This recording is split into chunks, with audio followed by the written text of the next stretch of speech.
Hello, everyone, and welcome to episode 233 of At Odds with Wrestling. Joe and Adam here, but not alone. We have a special guest this week. I would say the heart and soul of the dearly departed Pod Van Dam. You know and love him as Pat, a.k.a. Ronald Two Legs. Thank you for joining us tonight, Pat. Hell yeah. Yeah. You know, as a listener of At Odds with Wrestling, I know that you've said that before. That's what you told Ed. You called him the heart and soul. Did I? I mean, I believe it really is me, but I'm just saying, you used it on both of us, so that's fine. Well, so you're the heart and soul. Sure. Ed is the, like, quirky cousin. Jonas was the racist uncle. And Jobber was like your mom's boyfriend who comes over and tries to get you into the weird stuff that he's into. He's just like on the couch chilling, like, hey, yeah, what do you? Now, Pat, let me ask you a question. So, obviously, in this scenario, you are you. But if this podcast right now was Pod Van Dam, between Joe and myself, who is the Ed of the two of us, and who is the Jonah? It's so hard why? to say because both of those characters are just they're very specific. We're all specific people. Our show is a very weird amalgamism, I think is the word, of whatever us four was. That's let me answer that. Let's answer that at the end of the show. Let's go with that. I will give you my answer to that at the end of the show. Funny enough, though, the thing is funny about like PVD and like how it started and what it was and whatever. You want to know who I am on the show? I'm the guy who would get drunk at the wrestling shows and actually go up and talk to the wrestlers. So that's why Ed had me on, because he's like, oh yeah, you can get like the bumpers from people. Because I'd just go up to people and be like, hey, you want to record this for a podcast?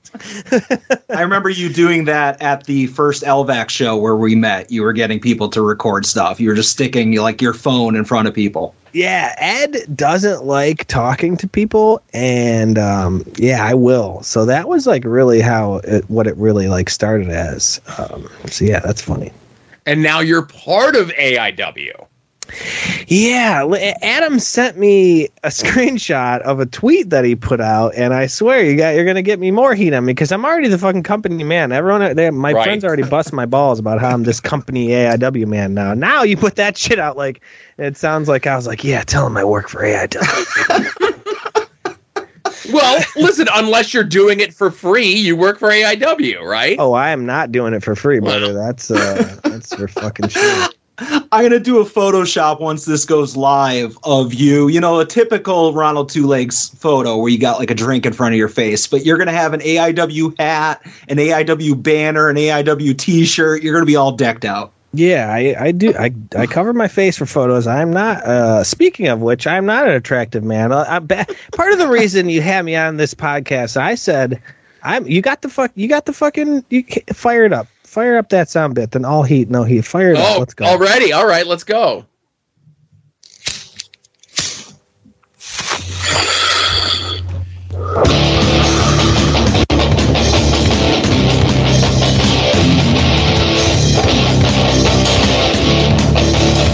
All heat, no heaters here.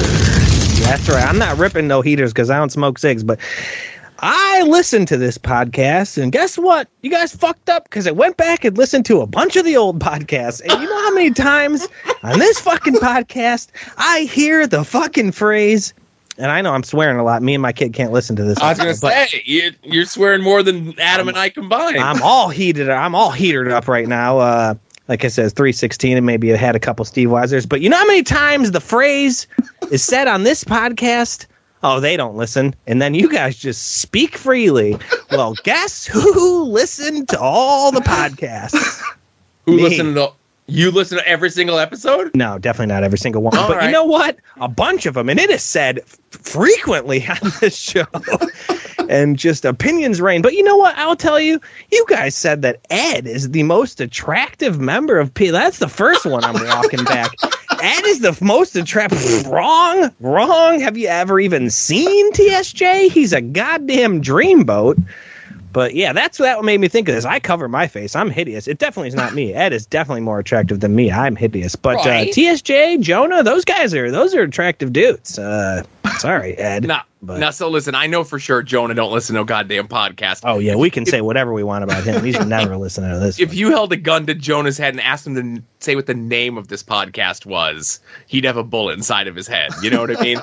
He is referred to this show a couple times, and I almost thought it was like a bit on me because the first time I ever talked about this show, I didn't listen for the longest time because I listened to like an episode and there was a lot of WWE talk, and I think I said that it would like I was like, oh, I made a reference like At Odds is just like a WWE like recap, and I don't really watch that anymore. So I felt like that became like a line, like they were busting my balls when they would say that all the time. And Jonah says that about this show. He goes, "Oh, I don't listen, I don't watch WWE, so that's why I don't listen." But Jonah don't watch just busting my balls. Jonah don't watch wrestling.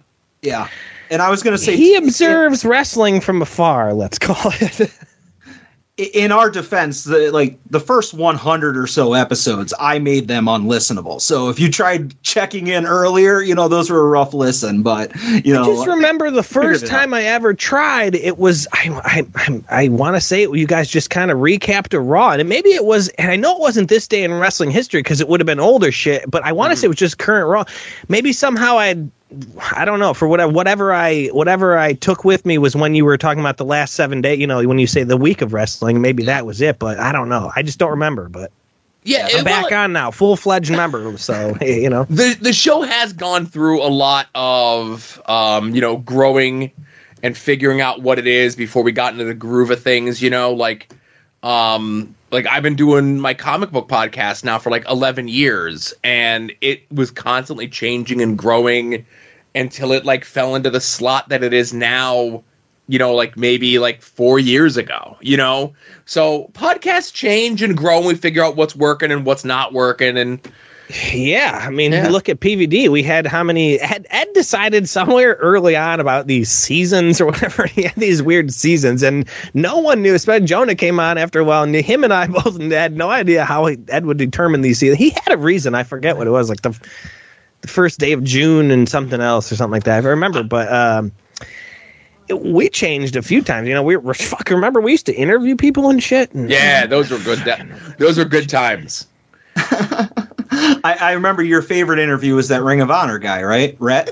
I liked Rhett Titus a lot. That was the first ever AIW show that I worked as, speaking of, AIW fucking guy. Oh, yeah. That was my first show, was Wrestle Rager, when it was at the stop in the first stop or third stop or last stop, whatever it's called in Parma, where Austin, what's his name? Parker Pierce works. He was one of the guys on the show. What's his name? Rhett Titus, Romantic Touch. Romantic Touch is what he did that day. Yeah. But he was super nice to me.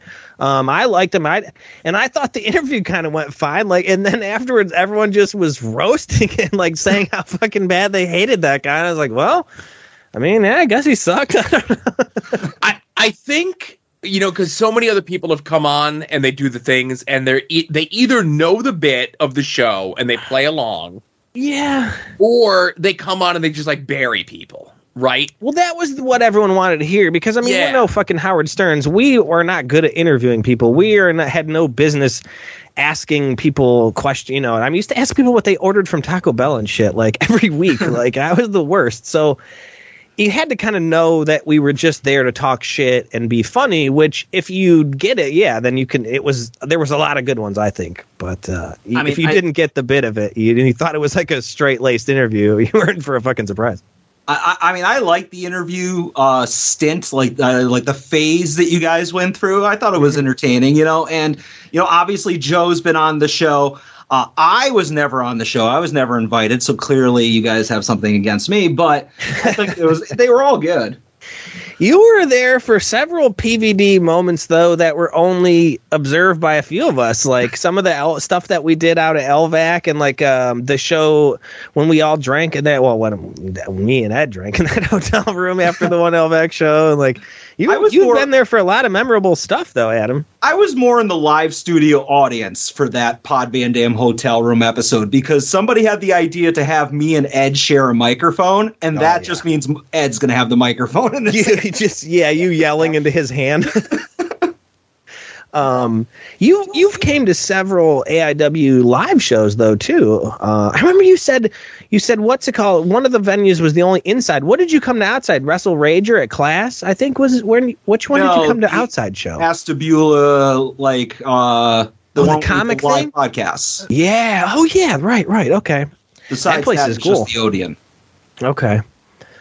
Well, fuck yeah, I don't want to, I started the all heat, no heaters. I don't want to get too off topic. I know we got some shit to do here. So is that all you want to do? Just come on and defend like the fact that while Ed is better looking than you, Jobber's better looking than all four of yous?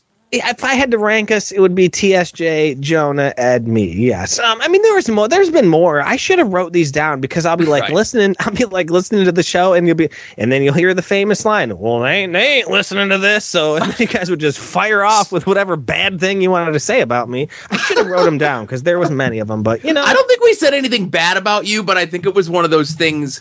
And this is and this is my mindset whenever I do a podcast, especially a podcast like this, which is. Different than the comic book show, but especially when I would go on somebody else's podcast, I have to pretend like nobody's going to hear what I'm talking about. That it's just a conversation with the people that I'm on the show with, right? Because if I sit there and I think to myself, I'm like, oh man, I better not say this because someone might hear it, right? Sure. I have no problem saying this. A friend of yours, Pat, a friend of yours that jumps into pictures on you. Oh boy! Reached out to me anymore.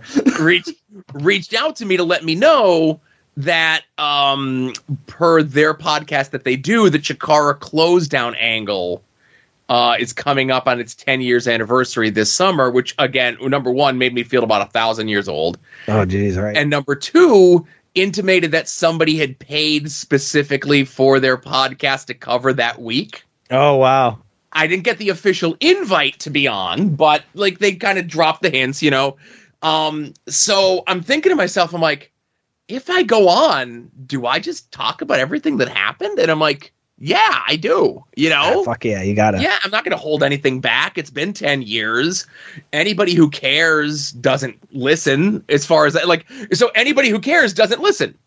And as long as I go in with that mindset, I can say whatever I want, But I don't think you're the type of guy who's going to go on and lie. So as long as you're not saying lies, then what can they be mad at? What can you be, what are you going to say? And that's the other thing is like sometimes I go in and I say some, scandalous shit, I think didn't the indie guide folks get like subtweeted at by Billy Dixon this week for some shit they said about him on their podcast? I don't know. I don't get that far involved in the drama. I know they mentioned it on the most recent episode, but I didn't see the tweets. Okay. Because typically if I say something on here, I usually get a inquisitive or salty DM. Very rarely does anyone at me on main and say, what are you doing saying this shit, So does that person, do they even listen? Do you think he even got this far? Or did he turn it off? Because I was told they don't listen to Card is going to change now because I'm the host. Oh, really? I want to say it's funny enough because I think the bit died with PVD. Like, you don't see me on these apps like out here talking shit to the guy, yada, yada. Right. I thought, like, especially early on, like, he started talking shit back to me. Like I get that the bit was the bit, but he said a bunch of shit back. So, like, if he hates me as much as he tells other people that I know, mutual friends of ours, just chill out, dude. Let's take a picture together. I'll never forget when you found out that this person had you blocked for the first time. And I was at Walmart with my kid. We were looking for Pokemon cards, right? And I get this message from you, and you're like, what the hell? What did he block me for, right? I go, do you want me to ask him to unblock you? And you're like, yeah. So I did. That was the thing for a minute, yeah. And he did unblock you for like a week. I said something mean to him. I don't know if you said something mean to him, or he's just like, all right, that's enough. They'll forget about it. I can go back to blocking him, right? So funny. Yeah, I don't know. People, you are much better off without social media. I'll say that much. Yeah, it sounds dumb to say. Like, I feel like I say it all the time on fucking Twitter, but like, it's just shit that I don't have to worry about. I don't know, man. It would make me mad in the middle of the day for like shit that I don't care about, which it still kind of happens because Ed loves. I'm still in the group chat. Like, Pod Van Dam is still alive for us four. We still like, talk to each other every day. That group chat goes every day. So it's like, I'm still hearing about all this shit. And sometimes they'll send me shit and I'm like, God, I wish I didn't know about, like, I don't fucking care about some of this shit. And it gets me like annoyed, I guess is the word. I'm not like mad, whatever. I'm not like at work, like fucking mad about this shit, but like stupid shit in wrestling or like drama, this shit that happens. I'm like, I don't fucking care. Why do I need to know? And social media just like makes you know, like you have to be, just even if you don't care, it comes across the timeline. Somebody quote tweets it, or everybody's got to get the dunk in, and I'm just over the dunks. You know what I'm saying? It's just not for me. Other people, that's their shit. That's fine. Social media, like I get it. It's 2023. I get it. It's just not for me anymore. I'm old. I'm an old man, dude. I'm fucking 40 years old, dude. I'm going to be 45, and I'll never get rid of my Twitter until they kick me off, See, I mean, you are always in this, like, I wish I could be your, like, way about it. Like, even Steve told me, like, you just have to be, like part of it. Like, you're not, like, in just a way, like, you just, like, not my circus, not my monkeys. Like, you just observe it and like, have a laugh. Like, I get annoyed by shit, and I'm like, what the fuck is wrong with these people? And I'm like, I've definitely cultivated a very curated timeline where I typically don't see a lot of the nonsense, like I'll mute a motherfucker for like nothing. Right. Yeah. And there's people that usually I'll only block people when like I see someone like signal boost and say like, hey, this person's being like super racist or super transphobic or whatever it is. Right. Yeah. Yeah. And that person will get a block and the whole thing. But like I'll mute people, and I have like this perfectly curated like little bubble that I live in over on Twitter, and very rarely does stuff come into it, and it's usually someone like Ed or someone else sending me a screenshot of something and like, oh, did you see this? And I'm like, no, I didn't see this. I did. It's now I did, but a lot of times when it's like really egregious stuff, like, and I'm just gonna make an example because I'd asked somebody about this offline the other day, because I guess in a couple weeks, New Japan Strong is doing a show in Washington, D.C., right? Okay. They're doing Washington, D.C. and Philly. Last time they did, they had Chris Dickinson on the show. And that was when Chris Dickinson was like in the heat of all of his problems that he was having. Okay. Problems, we're calling them. Right. Well, listen. That's a good word for it. I'm just see, like, this is part of it though too. That's why I can't be on social media talking shit. Well, I have to see wrestlers. They walk past me where they go beat the shit out of people. So that's the thing, and I'm only using this as an example because I know it was a big uproar when he wasn't on the Washington D.C. show, but he was on the Philly show, but he wasn't announced. So people are like blah blah blah blah blah about it, right? So I see now with the shows coming up, I just asked someone, I go, hey, is Dickinson on these shows? And they said, nope, not on these shows, and he's been removed from the roster page. And it's more so of like keeping tabs on like stuff like that, not like when people get taken off shows, but when people have problems like how he has, so that like when Mantis is putting together an LVAC card because he ain't on social media either, right, I could give him the Iggy and say like, hey, that person was just involved in a such and such, you may want to think twice about booking them. And he's like, oh, thank you, So it's just more so to kind of keep tabs on who might the problematic folks be, so we don't run into situations of booking the wrong folks for an LVAC show, It makes me feel good that you're saying like, oh, Mantis wouldn't do this, and I'm like, yeah, I'm not on social media. Like me right there, me and Mantis, me and him making the same decisions. I like that. He's still on Instagram though, but yeah, me too. But that's different. That's not people's opinions. It's just dumb pictures of shit, artsy photos. There's way easier to cultivate a timeline of Instagram that's not weirdo like fucking opinion. Everyone can have their own opinion, but I don't need to be forced to read it all the time. I'm not. I'm Twitter for life. I was just going to ask Joe, are we going to call Space Karen's bluff, or are we going to remove two-factor authentication? Because I keep getting the notice every day, and I haven't done it yet. I was actually going to tweet about it before we started recording, and I was going to bring it up here. I did it. I did it today. Coward. And it's a lot easier than if, obviously I can't speak for an iPhone person, but if you're like, an Android phone and you already have a lot of your stuff set up through Google, it's very easy. I mean, I'm sure it's easy. It's just the principle of the matter, Of it's supposed to be the 19th that they're shutting all that stuff off. So I don't know what to tell you. Yeah. Who's Karen? Space Karen. That's Elon, your buddy. Anyway, all right. That's a perfect opportunity to play this. And now, At Odds with Wrestling presents This Day in Wrestling History. So, this is going to be very thematic, This Day in Wrestling History. Real quick, is that I think on one episode I heard you guys say, is DeWicki the guy who made all your guys' bumpers for you? Yeah. They're all fantastic. I love them all. DeWicki, you're the fucking best. Dave's the best, man. Love it. He did a bunch of stuff for us. He did a bunch of stuff for DJ and Brett for We Need Wrestling. Mark He's good. Him for Final Wrestling Place. He does like the voices and stuff and shit. Like he changes it up sometimes. Yeah, I think he reached out to me to get in touch with Ed to set up to see, like, he's going to work with Ed for some sort of theme for Hiya Bussy, the new Ed podcast that's coming out. You didn't give it the inflection that you usually do. I feel like you should do it again. Like, this is a WNBC moment. Yeah. Like, give it your real, like, hiya, bussy. I got to do it like I'm Mr. Captain Frank. All right.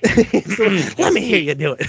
Hiya, bussy. There you go. WNBC. See, it's key. Ed's laughing right now. I know that. So, This Day in Wrestling History, 1997.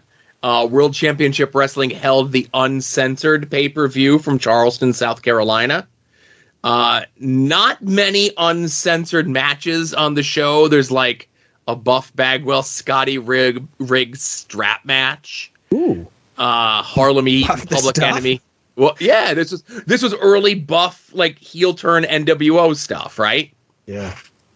So we'll do the positives and say September of 96, Sting goes into the rafters. This pay-per-view is the first time that Sting comes down from the rafters. Oh, wow. So he had been sitting up there for 5 months doing nothing, just watching, right? It's good work if you could find it. Good work if you can find it. That is like some of the tightest shit. Like, as a TV, like, that's your part. Like, they go up into the rafters, and every time they show you on TV for 5 months, you're fucking up in the rafters looking down in crow paint. Like, just sitting there. Rocks so hard. Still collecting a paycheck. Rocks. Still collecting what the boys would call Sting money, to do nothing. I don't even think he was doing house shows at the time. But the main event was a 4-on-4-on-4 kinda triple threat match of Hall, Nash, Hogan, and Macho. Oh, hell yeah. Against Team Piper, which was really just Roddy Piper and the Four Horsemen, including Double J. And Team WCW was only 3 people of the Giant Luger and Scott Steiner, because they had jumped Rick Steiner earlier in the night on the pay-per-view. I wanted to make it this bit where because I'm now AIW sound person, every time you said anyone that I've like hit the music for or like did work, I was gonna like come up with some phrase just to fuck with everyone who always just gives me shit about being the company man. But Jeff Jarrett, your boy, my boy, hit the music for Mr. Jarrett. The only request Jeff Jarrett had all night, Joe, you want to know what it was? Oh. It's fucking, I loved it so much, dude. What was it? He goes, I think you could wrestle up a like an iPad or a laptop so I could watch this high school football game. And I was like, yes, we can. Oh, what a guy! And he watched high school football. He watched all the matches, like he was watching everything through the curtain, like he was watching shit. But he had that fucking iPad going, and he was checking in. I always bring it up. The first time that he came in, he was late, and if you remember, he did the opening segment with Dr. Dan. Yeah. And he got there late. The show had kind of sort of already began, and they had to go over the deal with the guitar. And I'll never forget, like, I guess they forgot to took the rod out of it. Yeah, that was just gonna say. And Double J's like, ooh, this isn't going to do. You know, you got to take that rod out of here. And like, I don't think we got time.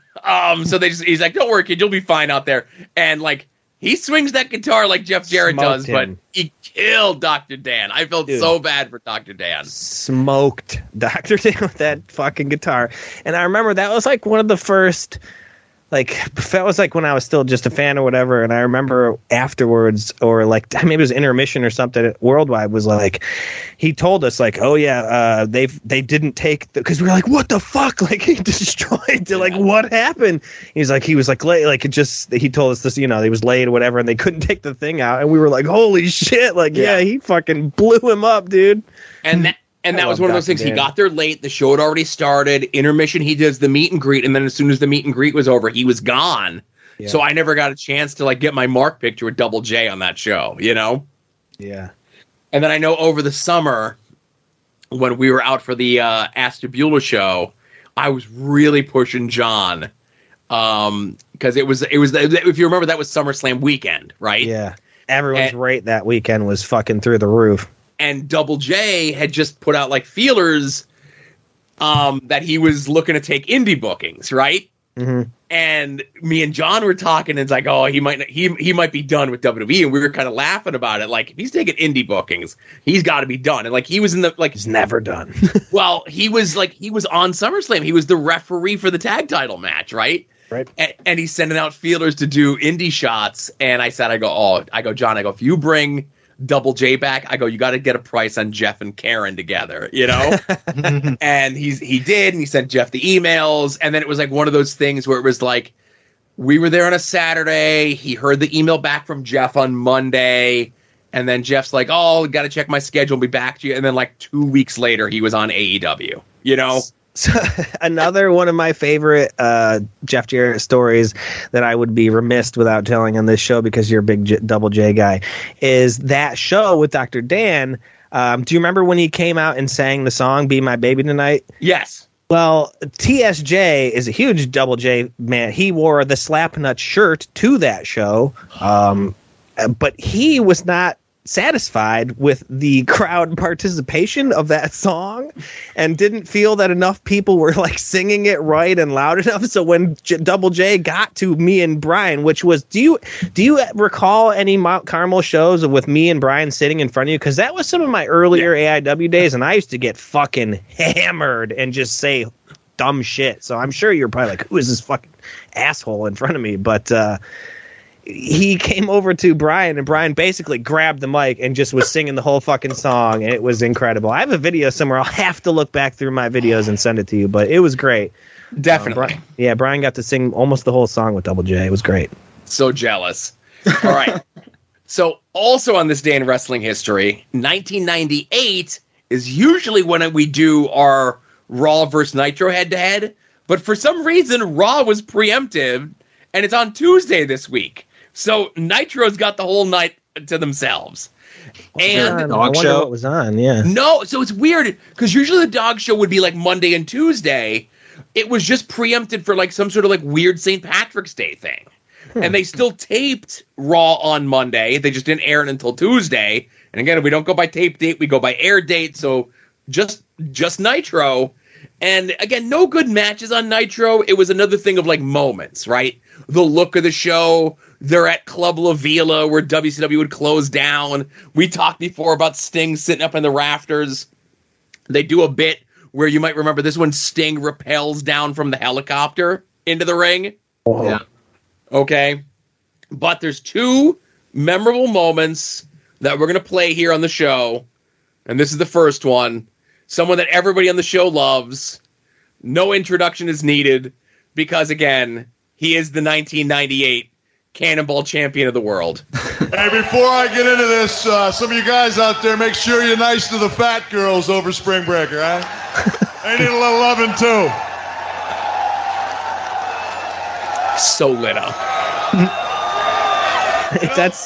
He's body positive. Killing one giant here a couple of minutes ago.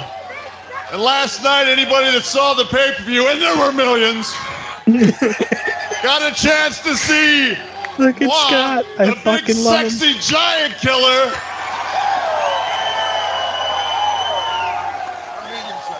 Do do a Mark McGuire imitation and knock him out.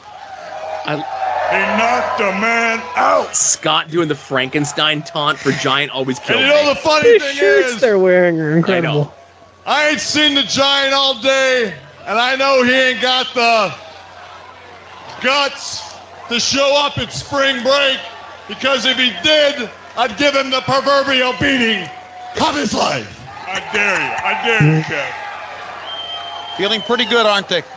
So, Giant, if you're anywhere out there, I'm in a real good mood. Me and Scott want to give you a beating. Are you anywhere?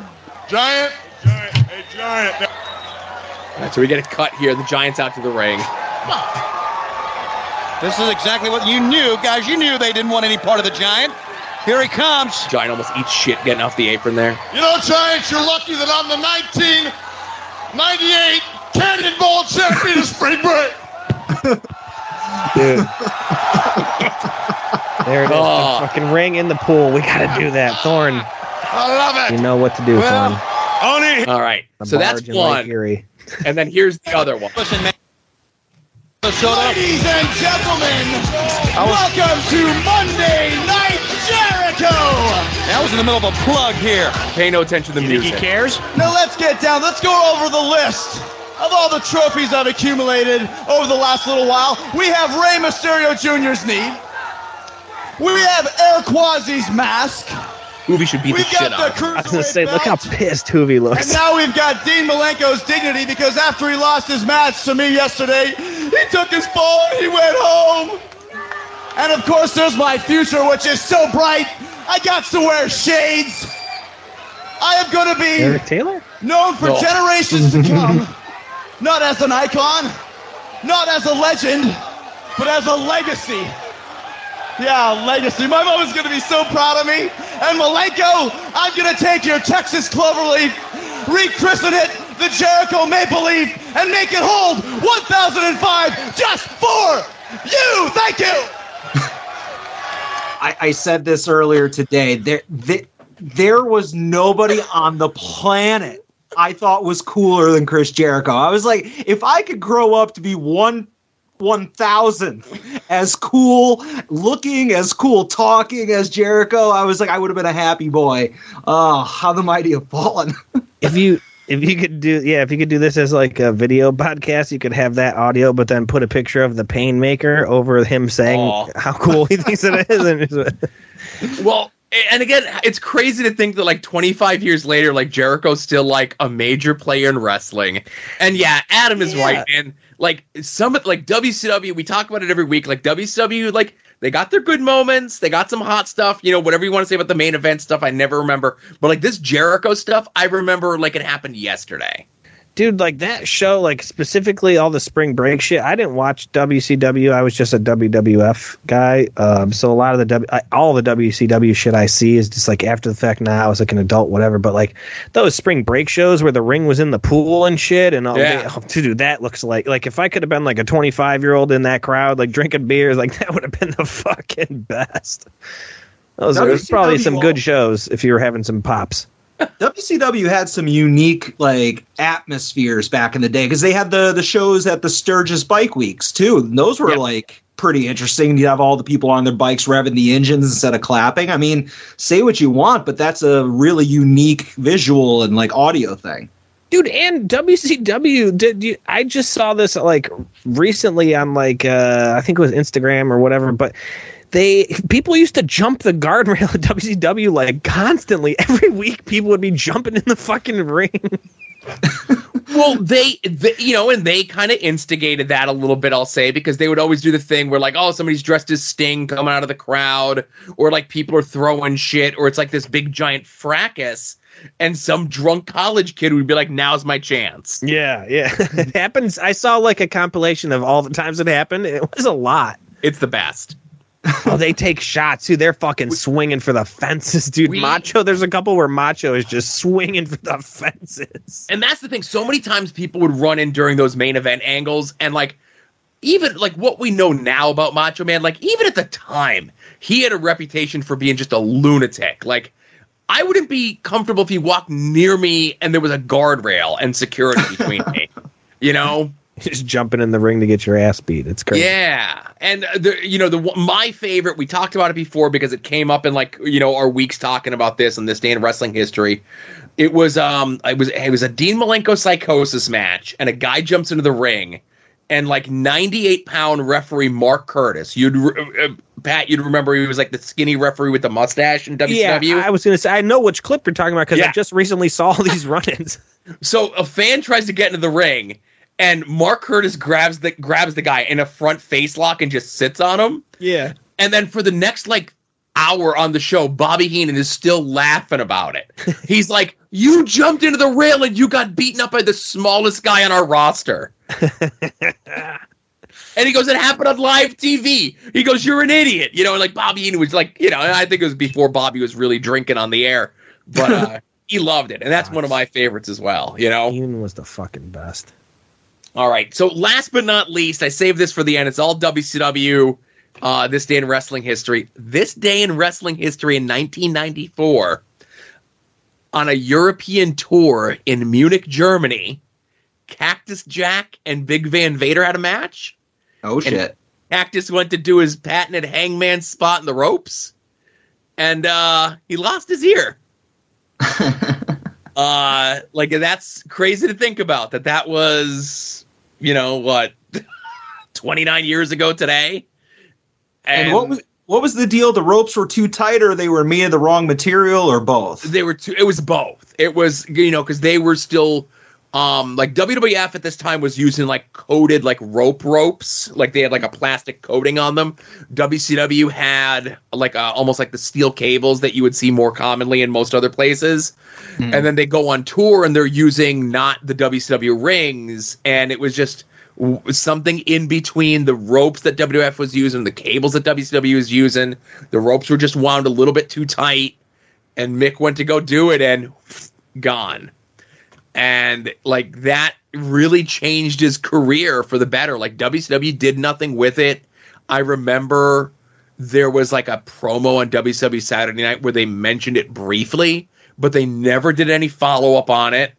Mick talks about it in his book that they left money on the table. Like, you have all these things where in storyline, like, oh, you fake broke my arm, or you fake broke my leg, and now I want revenge. It's like, you ripped my ear off. And like, I could show you where I don't have an ear anymore. I'm coming for revenge. And they're like, nah, no big deal. We're not even going to bother with it. WCW, everybody. You ain't kidding. So that's what I got for this day in wrestling history. Let's talk about some stuff from this past week in wrestling. Adam, I'm going to throw to you first. I have to go first just because I don't want my thunder stolen on this one. So what's good for the goose is good for the gander, Joe. Hold on. Uh-oh. Hold on. You have pre-prepared bits? Ah!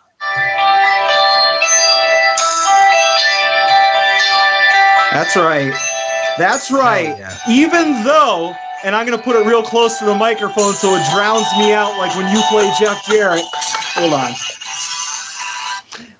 Finally, justice is served, even though you were firmly in the camp of Jeff Jarrett, rooting against your former friend, Orange Cassidy. I never lost faith. I never allowed the new shiny toy that is Jeff Jarrett to get in the way of my loyalty to Orange Cassidy. And that's right, on this past Wednesday's Dynamite, the AEW International title was leveled up thanks to Shazam 2, Fury of the Gods. In theaters this Friday. Yeah, but in theaters this Friday. I thought it was a fun match. Jarrett obviously working OC's knee. Orange Cassidy did a good job of having that knee injury affect his offense, affect his ability to do a nip up. Like, I thought that was really cool. Eventually, Bryce takes a bump, and I thought maybe Dan Champion finally got to him and finally caused Bryce to maybe take a dive and get a belt for Jarrett. But thankfully, Aubrey Edwards once again comes out, calls it right down the middle, chases off Satnam Singh, Sanjay Dutt, and then we have Jay Lethal come in with the Golden Globe, and I thought, oh, fuck. Fuck, Aubrey didn't see Jarrett, didn't see the Golden Globe hit. This is it. Oh, there's going to be nothing but Jeff Jarrett photos as show images for the next 6 months. This is not good. But OC kicked out at 2 and eventually got the win off of the Superman punch. I will say, let Jarrett have a bunch of belts, but don't let him have Orange Cassidy. You can even have him beat MJF. I'm fine with that, but I'm happy with the way things went. I thought it was a really fun segment. I like the idea that Adam is sitting in his living room watching this match, legitimately like, oh shit, like thinking he's about to lose. Like, oh no. Dude, I'm with Adam. I'm with Adam. I bit on the Golden Globe spot as well. I thought it was going to be over. But just like at the pay-per-view, when they're in the tag title match, right? And they put like whatever chicanery they pull, and the one member of the Acclaim is laid out. And before he goes for the pin, right? Double J is kneeling down in front of the guy, and he puts the 2 fingers up for the salute. And you could ask DJ and Brett and Michelle, because they were there at the pay-per-view. I jumped out of my chair, and I'm like, what are you doing? Just pin him, Jeff! Just pin him! And he did the same thing after the Golden Globe shot, right? And I'm like, I still bid on it, though. Like, he did the little celebration before he went for the pin, and I'm like, son of a bitch, Jeff, you're wasting too much time! Just pin him! But, listen, OC knows I love him. He knows what the deal is. Everybody loves Double J. He's the best. Jeff Jarrett, yeah. I'm glad everyone's coming around. And listen, I'm not someone who looks at the ratings, okay? But there's a lot of people that do look at the ratings. You're not a ratings truther? Not a ratings truther, but I will say this. It has been reported that while overall the ratings for AEW last night were down, the only segment that gained viewers the entire night was the Orange Cassidy and Double J match. Now, again, not a ratings truther. Double J and Conrad said on Double J's podcast this week that the marketing folks, and again, Conrad said this, and Jeff just like kind of kept his mouth shut, but it was more or less, if you go back and look at like the last like 8 to 12 weeks of stuff, the highest segments on TV are Jeff and OC. So somebody in marketing is like, hey, we have this marketing money. We're going to sponsor the show, but we're going to sponsor a match. Like they don't know fucking Jeff Jarrett or Orange Cassidy. They just see who's moving the needle for ratings. And they're like, let's put the 2 guys that move the ratings the most in a match together. And it was the only match that went up in viewers the entire night. You know, it was the only segment, whatever, right? Is this the end of Double J? No. Is there still more title opportunities in his future? Absolutely. And I knew the fix was in when MJF tweeted out that all he wants for his rebar mitzvah is for Jeff to win. And I'm like, well, Jeff ain't fucking winning. He cursed it. And then I'll just end it. But this was one of my things, too, and I'll throw it to Pat. Trevor Dame on social media did tweet out, no one is a bigger fan of what Jeff Jarrett is doing during a Jeff Jarrett match than Jeff Jarrett, not even Joe Sposto. And I'm like, it's close. You know what I mean? Like, he did the fucking Fargo strut 3 times. It goes like in the first like 2 minutes of the match, he does the strut 3 times. Then when fucking OC goes to do the hands in the pocket and he does it slow, Jeff sells off like he's begging off and shaking his head like, no, don't do it. Like, you can just walk over there and stop him from doing it, right? No, he has to sell off from it. And then, like, he's a true professional, Joe. Then to mock OC, he goes and does the thing with the pockets, but he puts his hands down the front of his tights and he just looks like Al Bundy sitting there, you know? Oh, such a great match. I watched it twice. You know, I watched it live. And then I watched it again today on my lunch break. It was such a good match. All right. What do you got, Pat? What do you got for us? Well, I haven't watched a lot of TV wrestling. I tune into AEW here and there. I catch my segments. I like my Kingston. I like my OC, some stuff like that. But I don't watch too much televised wrestling. I definitely haven't checked in with WWE in quite some time. But my niece and nephew were over on Monday, and I just found myself watching Raw because I'm off on Monday nights. I used to work Monday nights, and now I'm off. So, and that was the part of the thing with watching wrestling, too. I worked Monday and Wednesday evenings. So I'm off now on Monday. So my niece, she likes wrestling. So we found ourselves sitting there watching Raw for a minute. And I can't take them serious with this Dominic Mysterio hardened criminal shit. Like, I fucking can't, dude. Like, it's so bad. Like, the children can't believe. Like, you're talking about one of the probably the most coddled children. Like, his dad was, you know what I mean? Like, his dad's Rey Mysterio. Like, he's probably had every advantage in life. He's not a hardened criminal. And like, the teardrop on his eye is like so poorly done. Like, it's just all so terrible. And like, how do people do it? How do you watch that show week in and week out when shit like that happens and you're like, yep, yeah, this is for me? Like, wow, how? Most people just watch Roman Reigns and Bloodline segments. So the last 30 minutes. Well, no, usually it's the opening segment of the show on SmackDown. Yeah.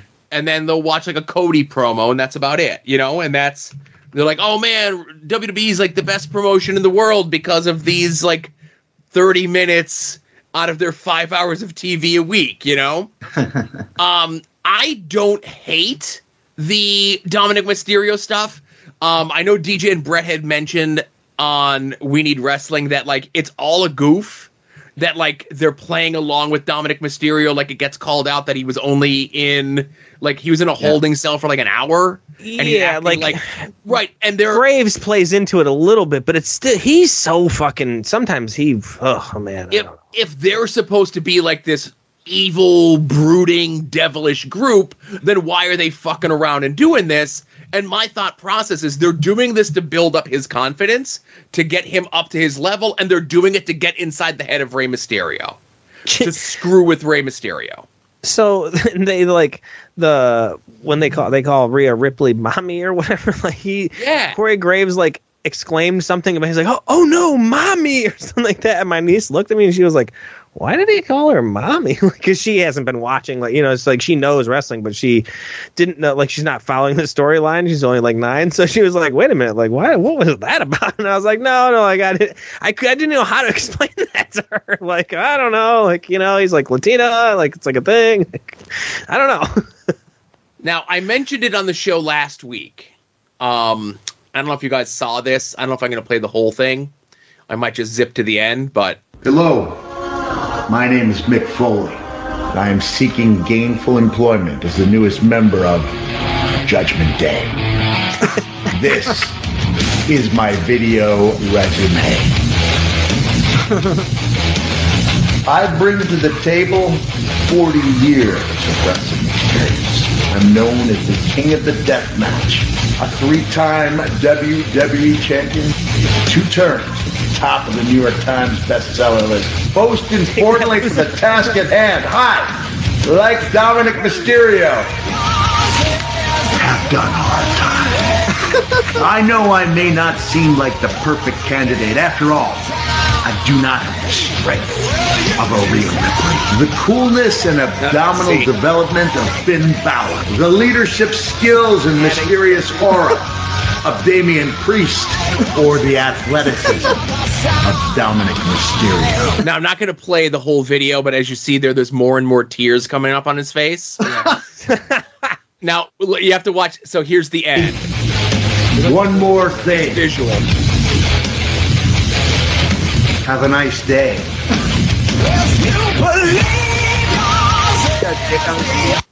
Was that a dick on his cheek? Yes, it was. So I thought that was a really good one that Mick put out last week. He doesn't do a ton of stuff on social media. I know he's got his podcast, but I figure since Pat was burying poor Dominic Mysterio, I'd show that, you know? No, absolutely. That's awesome. Can I say another thing? I'm pretty sure it was in the last 7 days. And that was me. Contrary to what Adam will tell you and your fans and these listeners, I am the winner of the AIW draft. Cut this out. That happened on Wrestling Cheers. Justin Summers sent me a screen cap of the votes.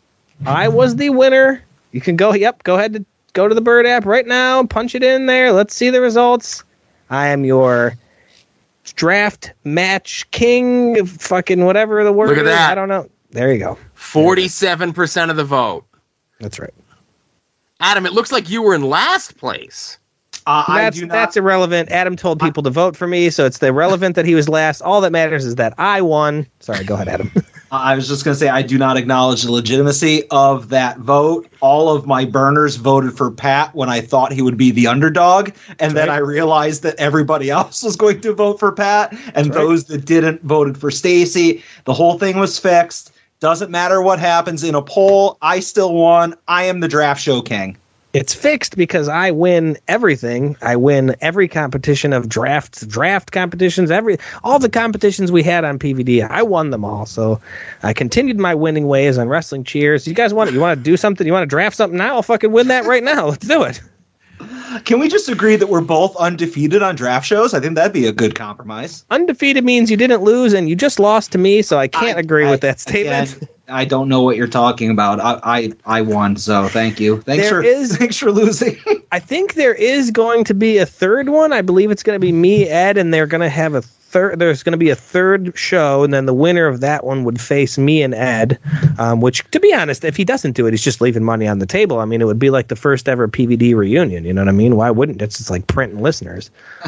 So he should try to get Jonas to be on. Oh yeah, that's never happened. Right. But he could have Dom write up a card for him, and then he could just read it on air. You know. I could call my team, Ronald Two Legs team of, some sponsored by Adam. I'll throw you in there, Adam. Somehow, I don't know. I'll work a way in there for you. Well, I do appreciate it.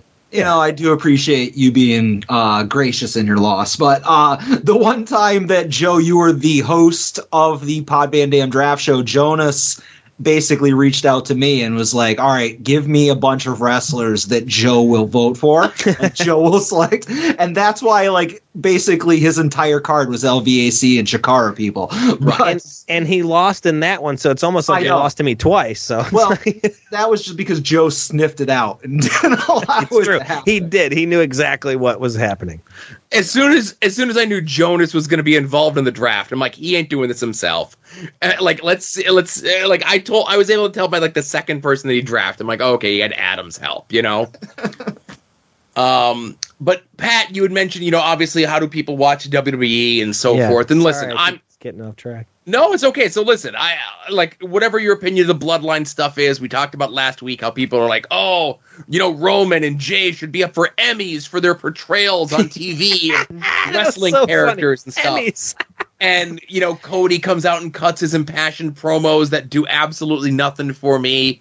And you're not 12. I'm turning the world around person by person by person, one at a time, to get aboard and keep drinking a little Mountain Dew Pitch Black, or as we like to call it, the LA NyQuil. Yeah? Yeah. But if there is one thing that they're building up toward WrestleMania that just skyrocketed to the top of my moments, things that I'm most looking forward to, it would be this from this past week's Monday Night Raw. Someone's got to know where he is. Have you seen him? Daddy! I don't know what they're doing Ali here. I don't like this. Have you seen Otis? Ooh, I have not. You know what else I haven't seen? Is you smile. Chad, trust me, you gotta be more optimistic. Sometimes the one thing you're looking for is right around the corner. Hashtag be positive. Hashtag much. Shoosh! Hey! Little Encino Man reference. Hey! Yes! Wow! Striation! The vascular striation! Hey! What are you guys doing with Otis, huh? You were supposed to have a match tonight, weren't you? Actually, Chad, you little goblin, I broke my nail scrolling through Instagram today, which means we're not cosmetically cleared to compete. That match is postponed until next week. Tonight isn't about matches, Gollum. It's about matching. And we're working on Otis's headshots. Otis? Otis, look, man. We don't always just have to lift weights, all right? Yeah. If you want to do this modeling stuff, I can do that with you, man. I'll do some poses here. Take some shots. Get coached. Take some shots. Oh! You broke my camera! Probably broke it with your ick. Your Sandoval-esque ick. My what? You don't know? Clearly you don't watch Vanderpump Rules. Tom Sandoval is a disgusting scab on the unpedicured feet of his Bambi-eyed mistress. And you? are grosser than that.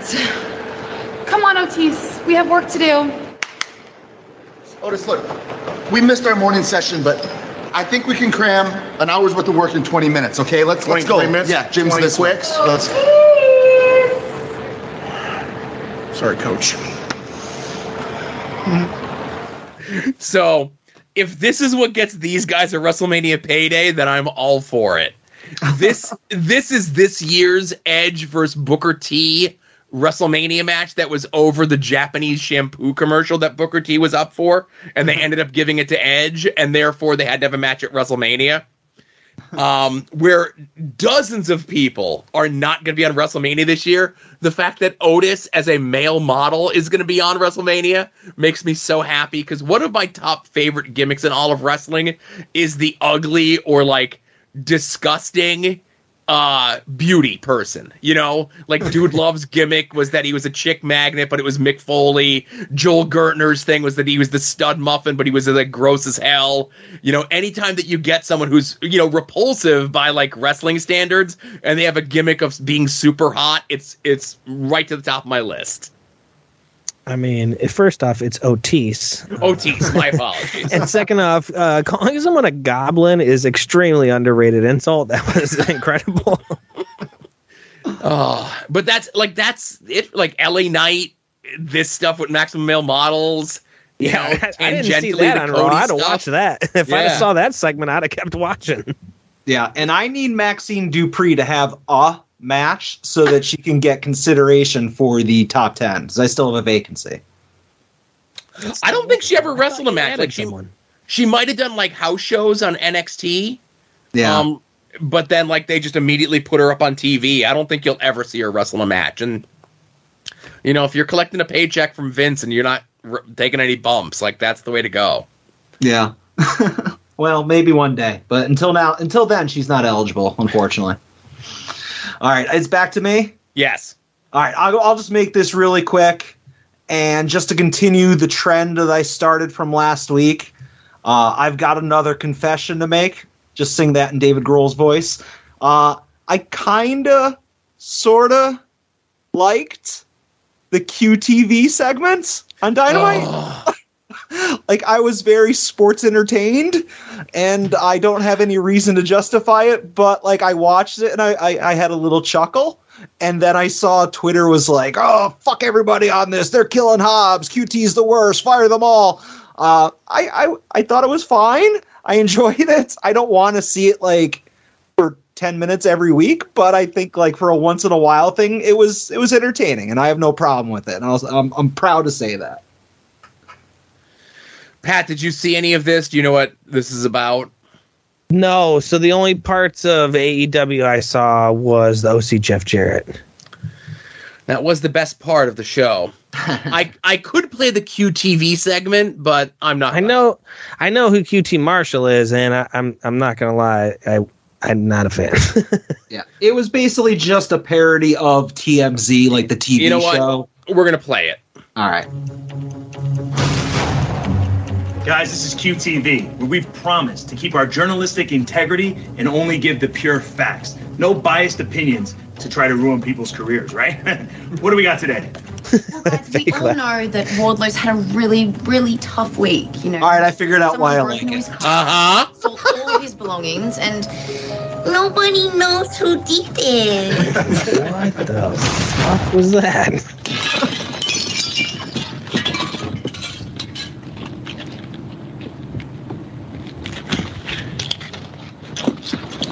I mean, it's already better than GTV. No, how dare you? He left it in the car. What an idiot! Oh my god, yes. Give me that. Take everything. Great journalism, guys. Great.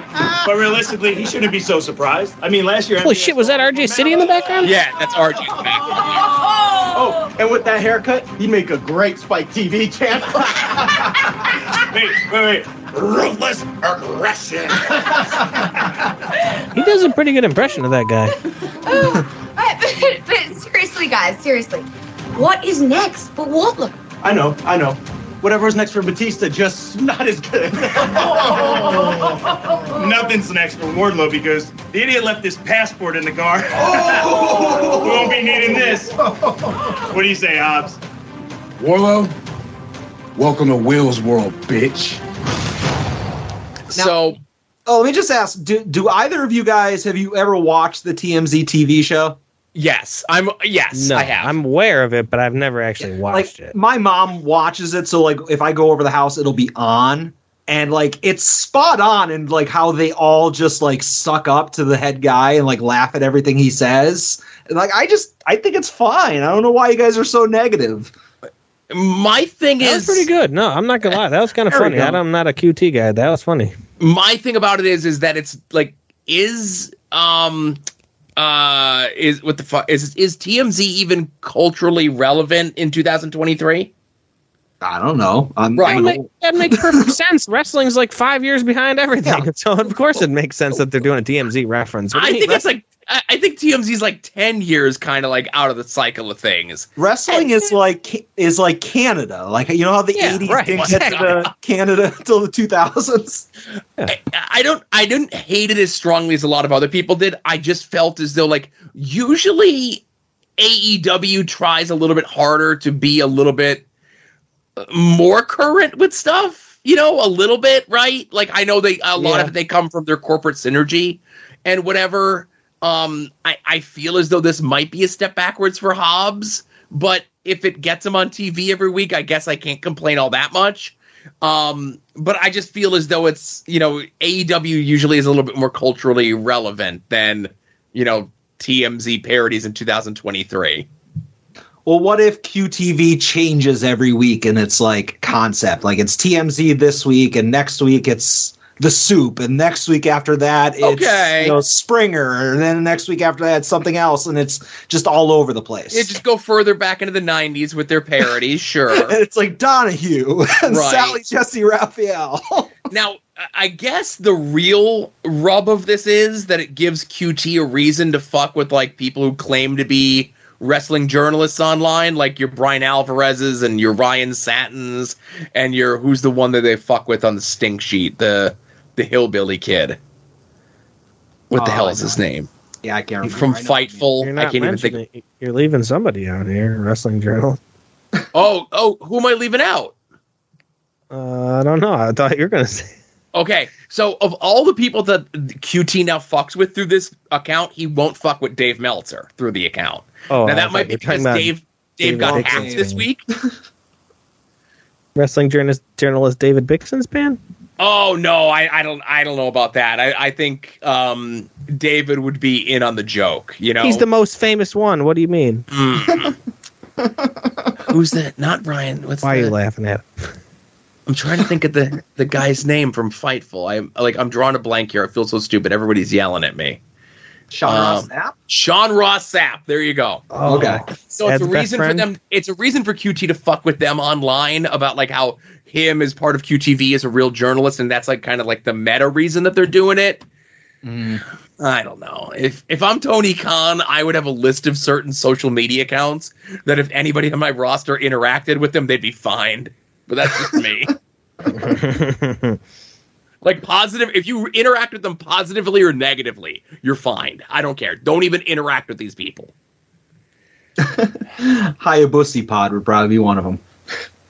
Do you think TK knows who that one is already? You'd get bonuses if you interacted with Ed online.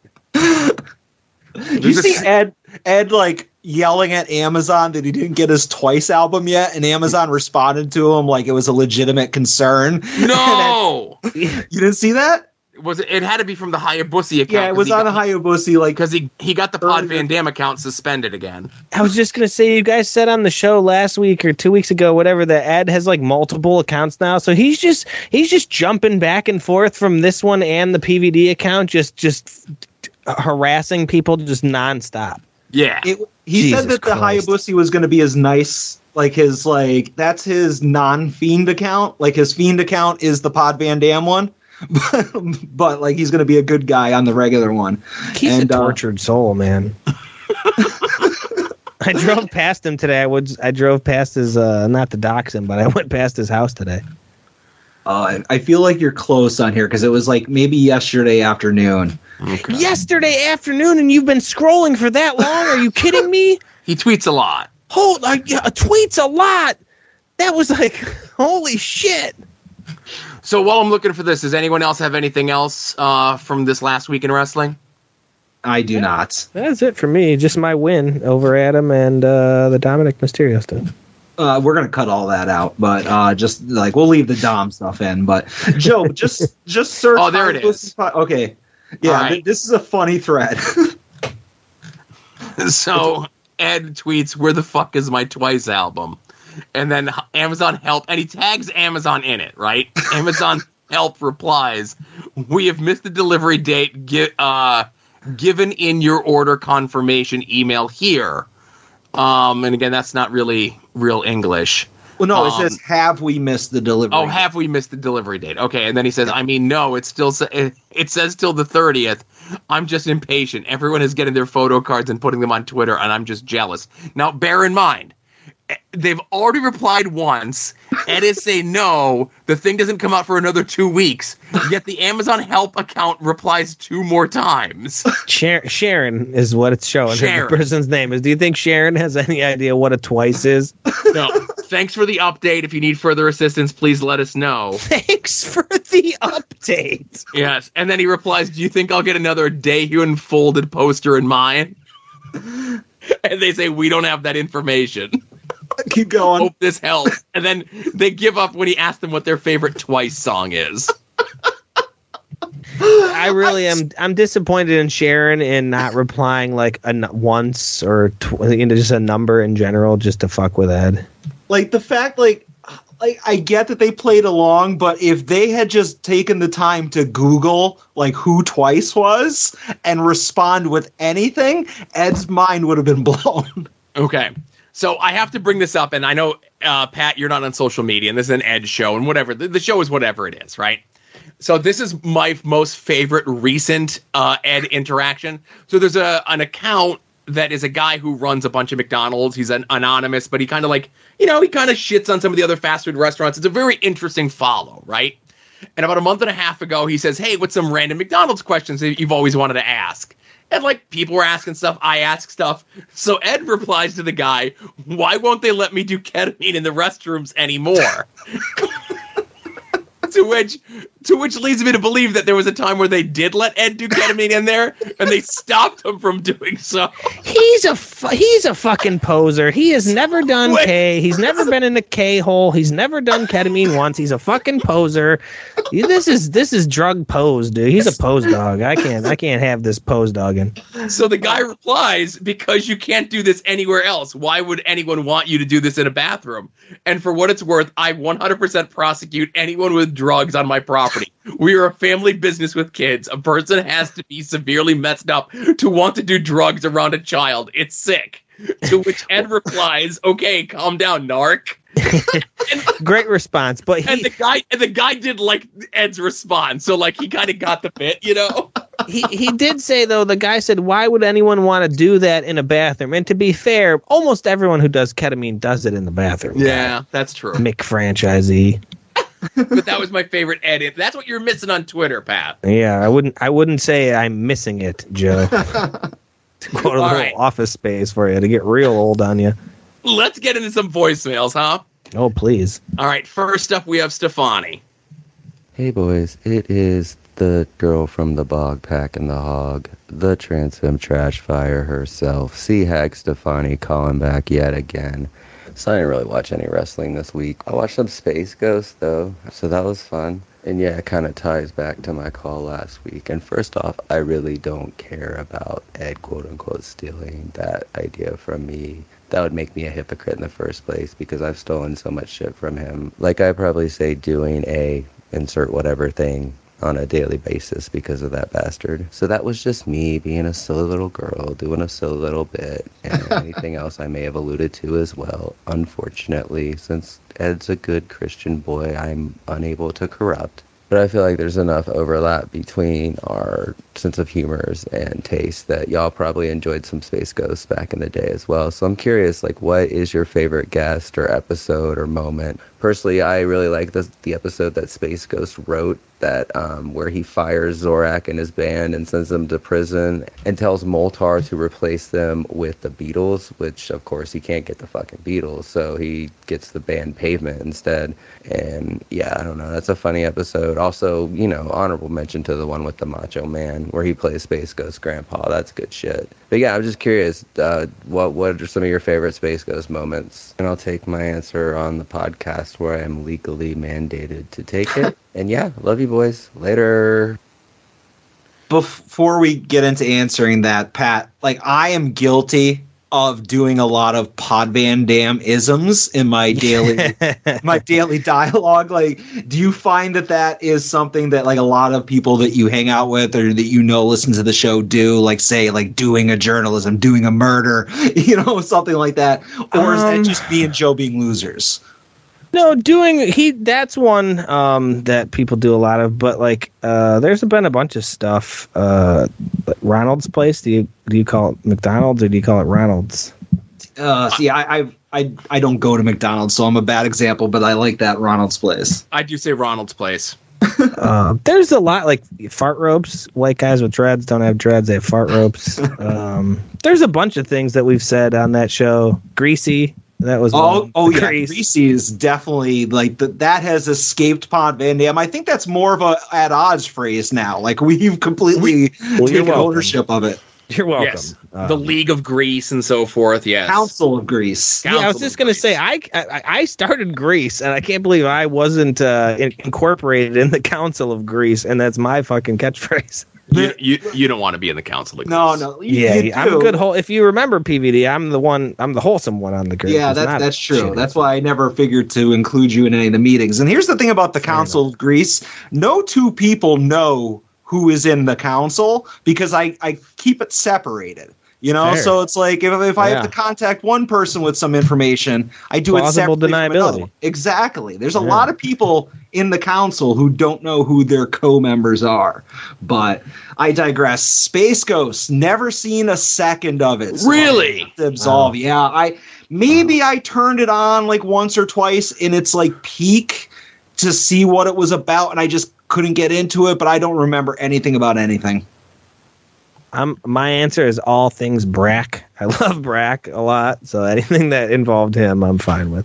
As Adam mentioned, my cable company didn't have Cartoon Network when it was at its like peak, so I kind of caught it toward the tail end or like on DVDs or whatever it was. But if I had to pick one, it was the episode of Space Ghost where they introduce Aqua Teen Hunger Force, where they're like completely different designs. The voices for like Frylock and Meatwad are completely different. It's still Dana Snyder doing the voice for Master Shake. But me and my wife are probably the two people who enjoy Aqua Teen Hunger Force the most and do the least amount of drugs, which is 0.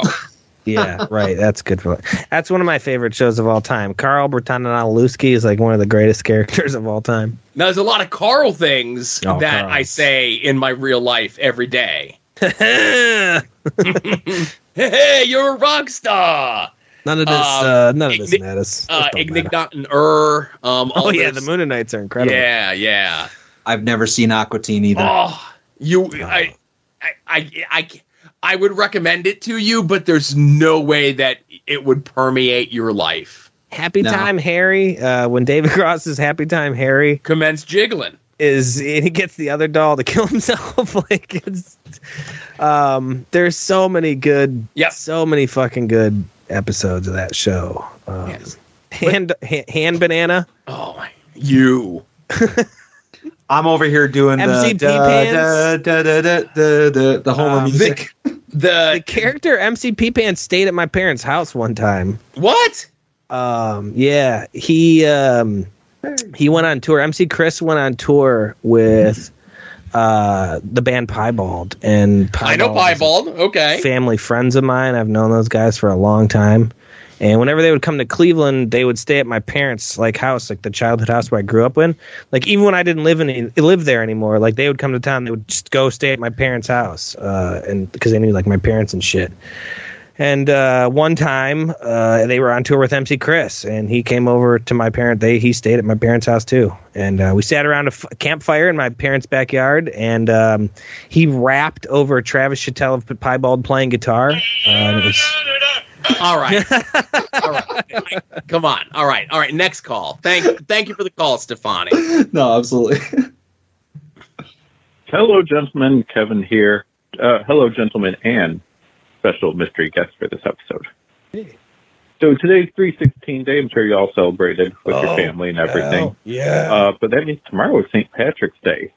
So my themed question of the week: who is the luckiest person in professional wrestling? I don't want to necessarily say luckiest wrestler, because a variety of people we could count: referees, managers, promoters, etc. But question to the group: who do you feel is the luckiest person in professional wrestling? And you can take that however you want for your own personal interpretation of luck. Looking forward to the show, and of course, looking forward to listening to the Patreon as well. Talk to you later, guys.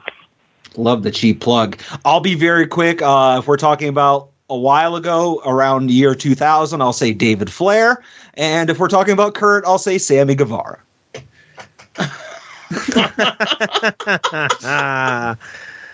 Man, that's your number one. I thought AB was your number one. Who's her boyfriend? That's not the luckiest. I thought she was dating a wrestler too. No, she's dating like a weird like pop star, like a 4'2" pop star that wears a fedora and has finger tattoos.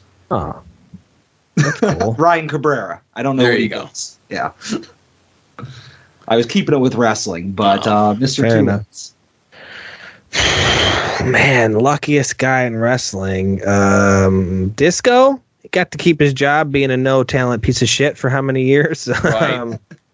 I don't know. It's a hard one to say. Luckiest guy in wrestling. I don't know. Cody Hall, because his dad was Scott Hall, and that's like the tightest fucking thing on the planet. By that logic, I guess you could say Brian Pillman Jr. too. Well, neither one of them used their cool fathers to actually have like a decent career, though. That's true. Cody's got time. I think Cody's ship has sailed. The young upstart Cody Hall. Yeah, come on. So, Mayan, you would think to say Vince, like all the shit that's come out about Vince in the last like 8 months, like 15 lives. He should be in jail, right, or dead, or both, right? But I don't know if like the way that Vince is living in 2023 is luck, right? Yeah. I will say, and this is actually unrelated. I'd like to think this would inspired Kevin's call. Thank you for the call, by the way. And 2 weeks in a row, we're going to talk about this person on the podcast. It would be Terry Taylor, the Red Rooster, because he is still someone who is in a position of power and gainfully employed by the World Wrestling Entertainment. After all the shit that he's been accused of, and on record has done like horribly behind the scenes, and still somehow fails upward just because he was nice to Triple H for like a week in 1993 in WCW. He gets a job with WWE for life. I'd say that's pretty lucky. Yeah, can't argue that. I was just going to say, I got to start being nice to people. Yeah. Nah, you don't have to be nice to anybody. Now, this is the other thing, Pat, we haven't mentioned in a long time in the show, but I don't screen the calls. Sure. And I only mention this because, like, I get, like, a little voice memo thing, like a little text memo, but I don't read it. And it's one of those things. I don't screen the calls just in case anyone comes on in here and says, like, a bunch of, like, racist shit or a bunch of homophobic shit or evil shit or something. This is me absolving myself and Adam and you as a guest of the show of anything. It's like, oh, I heard Pat on this podcast and this person came on and said all this crazy shit. It's like, no, it was an unscreened phone call. Pat had nothing to do with it, right? What is the cock cutter kid about to call or something? What are you setting me up for right now? No, this is when I'm going to play Ed's calls. I don't know. Oh, okay. Yeah. Pink button. Yeah, pink button. He only called once? Fucking shocker. No, he didn't call once. Hey, Joe and Adam, it's Ed. Hey, listen, I turned Impact on for the first time in fucking almost a year, probably. And they're trying to make me watch Max do a fucking bar mitzvah or something. This is stupid. You guys make fun of me for watching Impact, and this is supposed to be the good show. Are you shitting me? This is bad. I don't want to turn it off so bad. I just want to turn it off. Okay, I think he meant that he turned on AEW for the first time. I was going to say, wait a minute. Yeah, and that opening segment with Max and the Four Pillars did kind of stink, but, you know. I went to a bar mitzvah once. I worked it, and Max Weinberg 7 played. Oh, get out! That's cool. Yeah. You worked it? Did you go over or what? No, I did a bunch of we skinned all kinds of stuff in the Barclays Center to have this kid's logo on it. It was fucking wild. Pitbull performed. I got to see a live Pitbull performance. It was fucking tight. Jesus. I don't know. I feel as though that money could be be put in the kid's college fund or whatever instead of having all this money spent on a party like this, but whatever. That kid's grandfather owns the Barclays Center, and his dad is minority owner of the Barclays Center. He ain't going to fucking college, brother. Oh, there you go. Ed calls back. Shocker. Hey, Joe and Adam, it's Ed. Rude. So, Orange Cassidy and Jeff Jarrett literally just ended, and I have a thought just for your show, and it's a real wrestling thought about a real wrestling show and a real wrestling match that just happened. That match was a love letter to Jeff Jarrett main event DNA matches. And you may have already talked about that, and Joe, you may have just agreed with me in an exciting way, but I want to tell you, I can't imagine anything in the fucking world that deserves a love letter less than those awful fucking matches. It's like doing a love letter to 2002 Triple H matches. No. Who fucking would want that? It's so, that was infuriating. That match was infuriating. Oh my God, I just have flashbacks. You don't even know. I get that was the point, Joe. I get it. Right. I don't like it, though. It doesn't mean that I like that I went through that. And hopefully I never have to go through that again. Hopefully this is done. Oh my God, this is the fucking worst. Ed, bad take. Yeah. I don't say that about Ed ever. No. That was a bad take. I know he's just got that bitterness in his soul from the King of the Mountain run, and I get it. I was once in his shoes, but I'm not gonna watch that match with Orange Cassidy and let any past biases affect my realization that was a master class of professional wrestling. Joe, you should play Jeff Jarrett's theme for Ed's, and maybe he could get on the boat. Get on the boat more again. He does have one more call, but yeah.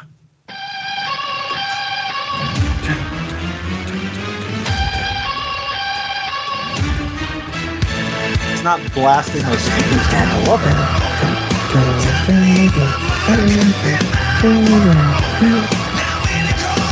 All right. So yeah. Ed is one of many people, and listen, I completely get it.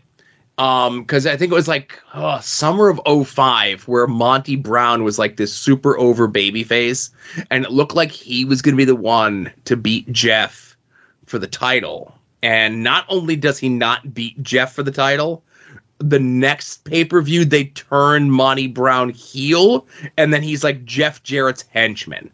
And that month of TV pissed so many people off from Jeff Jarrett. Now listen, I have my issues with Jeff, and we brought it up before in 2002 or 2003 whenever he had the feud with Raven and he beat Raven. But then years later I found out and again, it's one of these dumb things where TNA wanted Raven to sign a contract if they were going to push him as the champion, and Raven didn't want to sign a contract.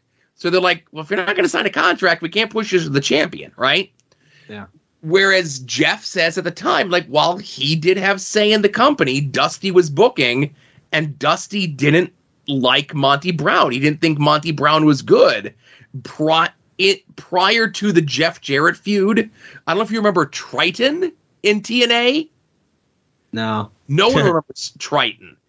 But this was the guy that Dusty thought was going to be the next big thing, and he came in, and the idea was to have him go over Monty Brown, and the crowd just like ate this guy alive. He sucked in the ring, and then I think Dusty was like pissed that like his handpicked guy, this Triton, got shown up by Monty Brown, and that's where like the whole thing with his not liking Monty Brown came in. But like Jeff did have ultimate say, and their idea was like what ended up happening like a month after that was they put the title back on AJ, right? So like that was the grand plan. It just sucks that like Monty got like super over. It was kind of like what's going on right now with WWE, where like Monty Brown is Sami Zayn. They wanted to see him beat Roman Reigns, Double J, but the plan is to have Cody, AJ Styles, win the belt. So, you know, we're going to give Sammy, Monty Brown, like the shot, but he's going to lose, and then he's going to be, you know, the buddy of the other main event guy, right? Yeah. That's why Ed hates Jeff Jarrett, known Monty Brown super fan. Yeah. It really is. Ed brings it up at least once a week. He was just talking about it. I just listened to the episode where he was on, where he's talking. Who's Monty Brown's trainer? He was like obsessed with that. Sabu. Sabu, that was it. Yeah. Yeah, yeah. All right, last call from Ed. Hey, it's Ed. One last time. This question is just for Pat, though. Oh, Pat.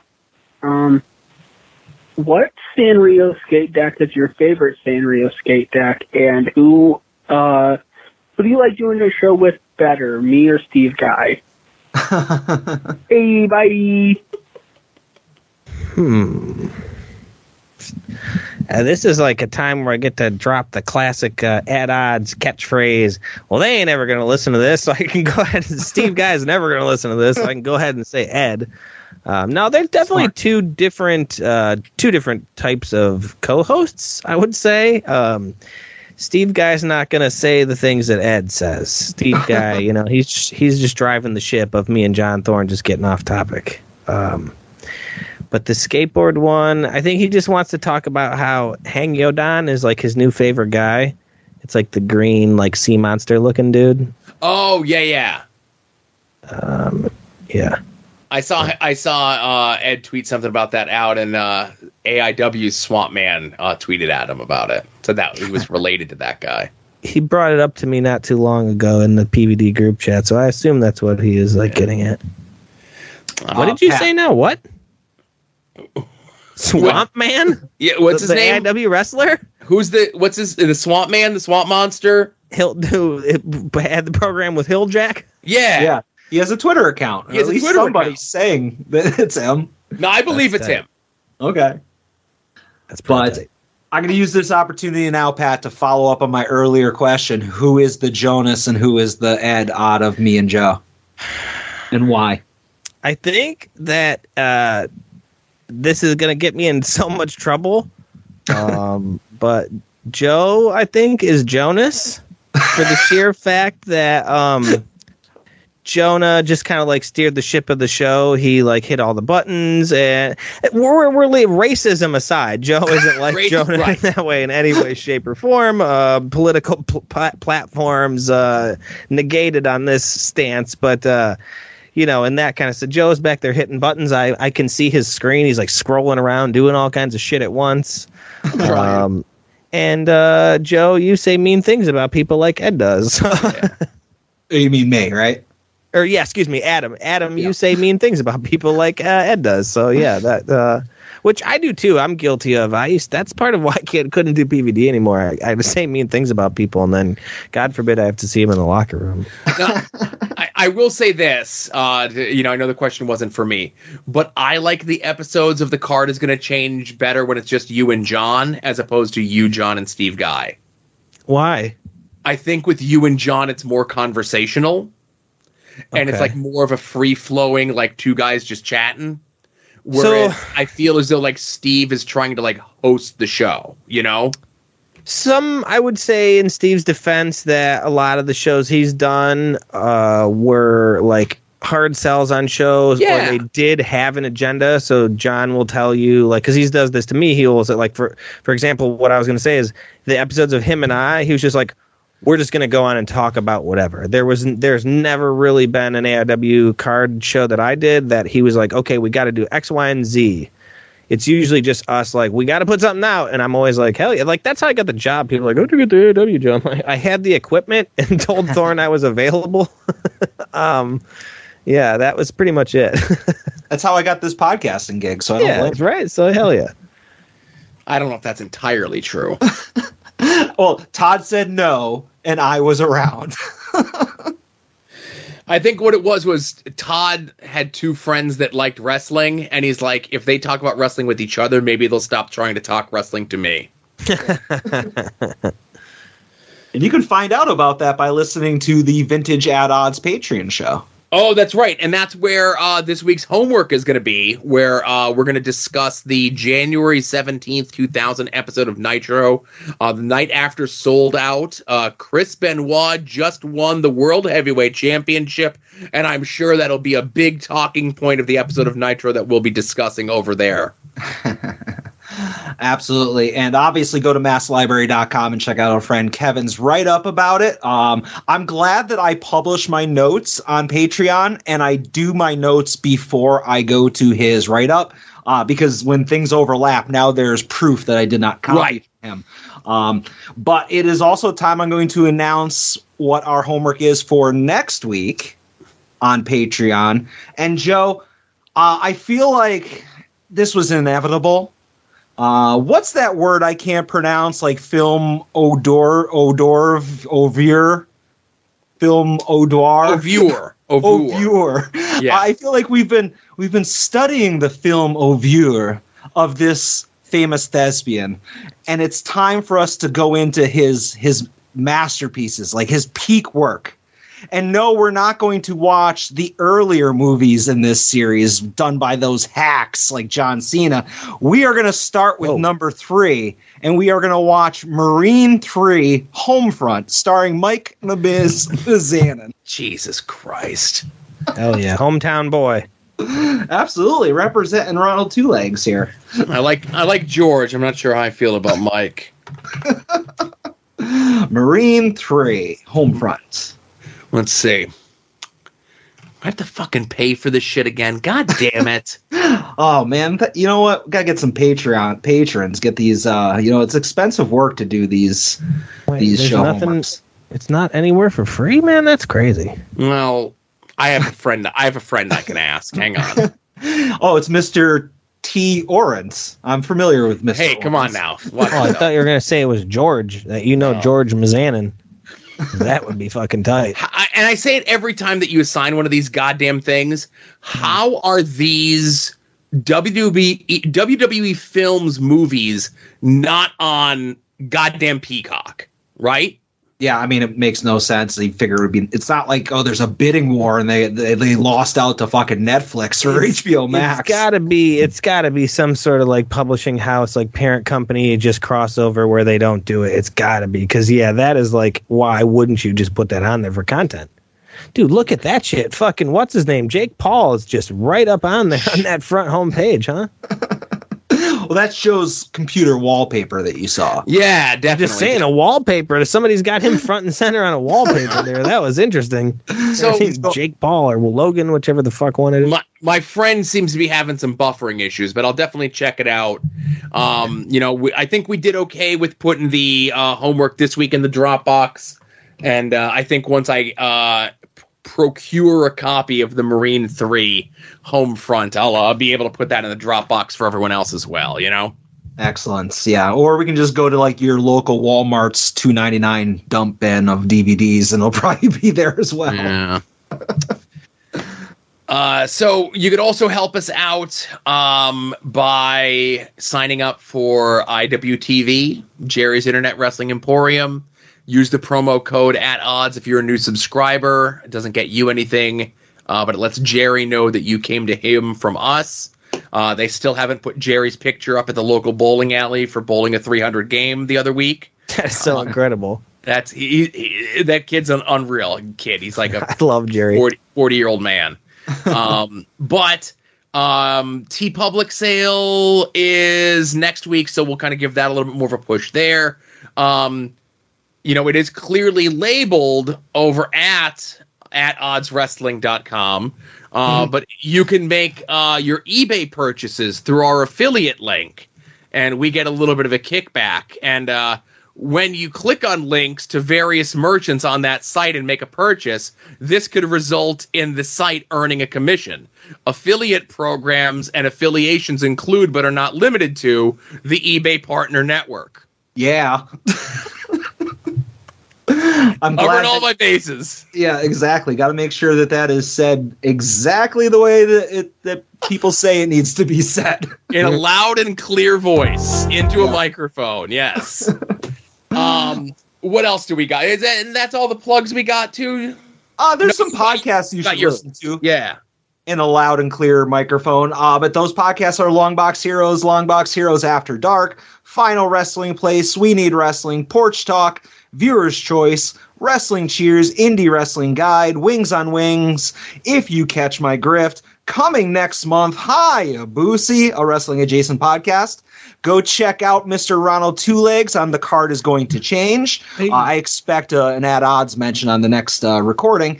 I said it on there before. I know, I'm just saying. And I've been hearing and reading in the darkest, deepest recesses of the internet that the A Show might be coming back. So if that happens to all of us, if that happens, it'll also rejoin the plugs. But Pat, do you have anything you want to plug?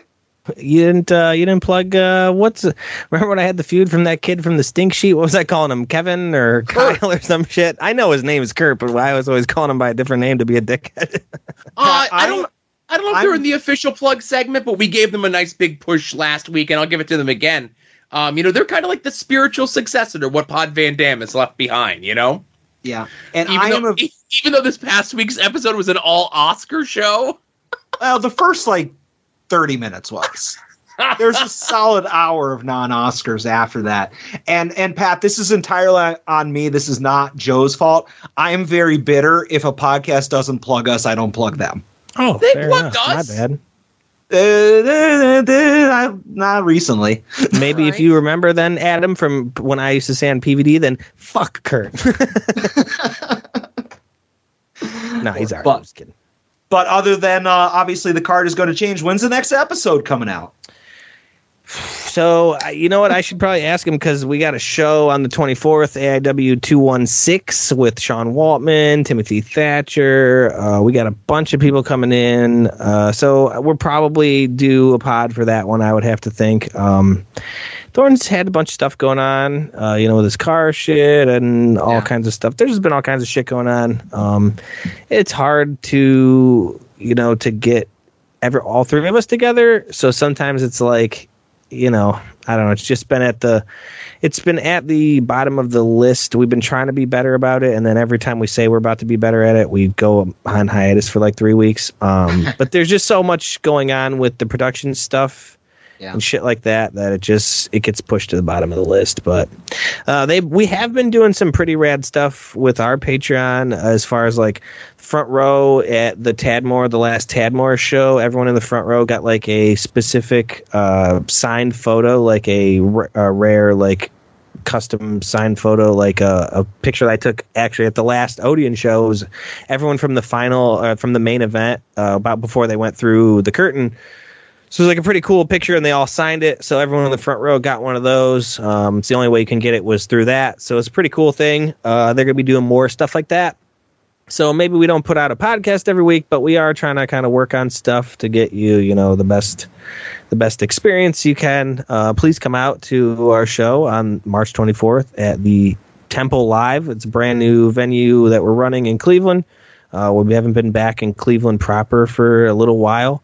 So we'd love to see everyone pack that place and show the Temple Live how a real wrestling company puts people in that building. I heard rumors that somebody else ran there once before and it didn't look so hot. So we're hoping to maybe have a little bit different view on our hard cam. So, well, you guys are a wrestling promotion. They're an entertainment affiliate. They compete with circuses and comic conventions.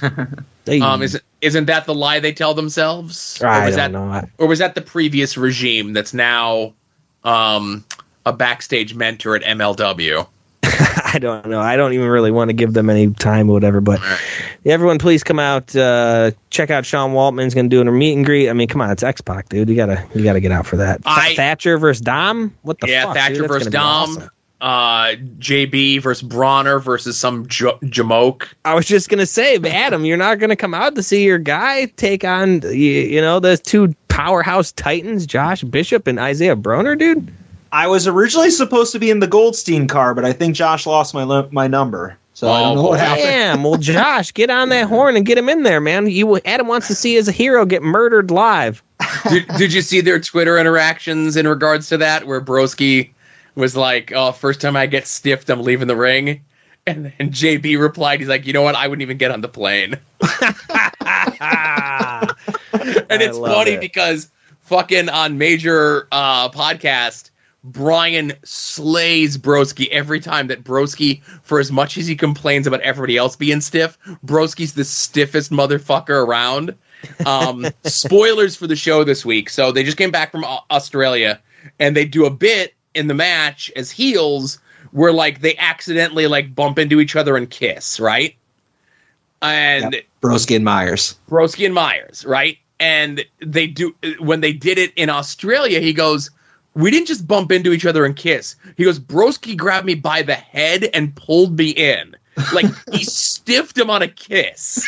You know what I mean? Like, that's how fucking stiff Broski is. So I don't fucking want to hear it out of him. Right? You gotta smooch the homies, dude. I guess.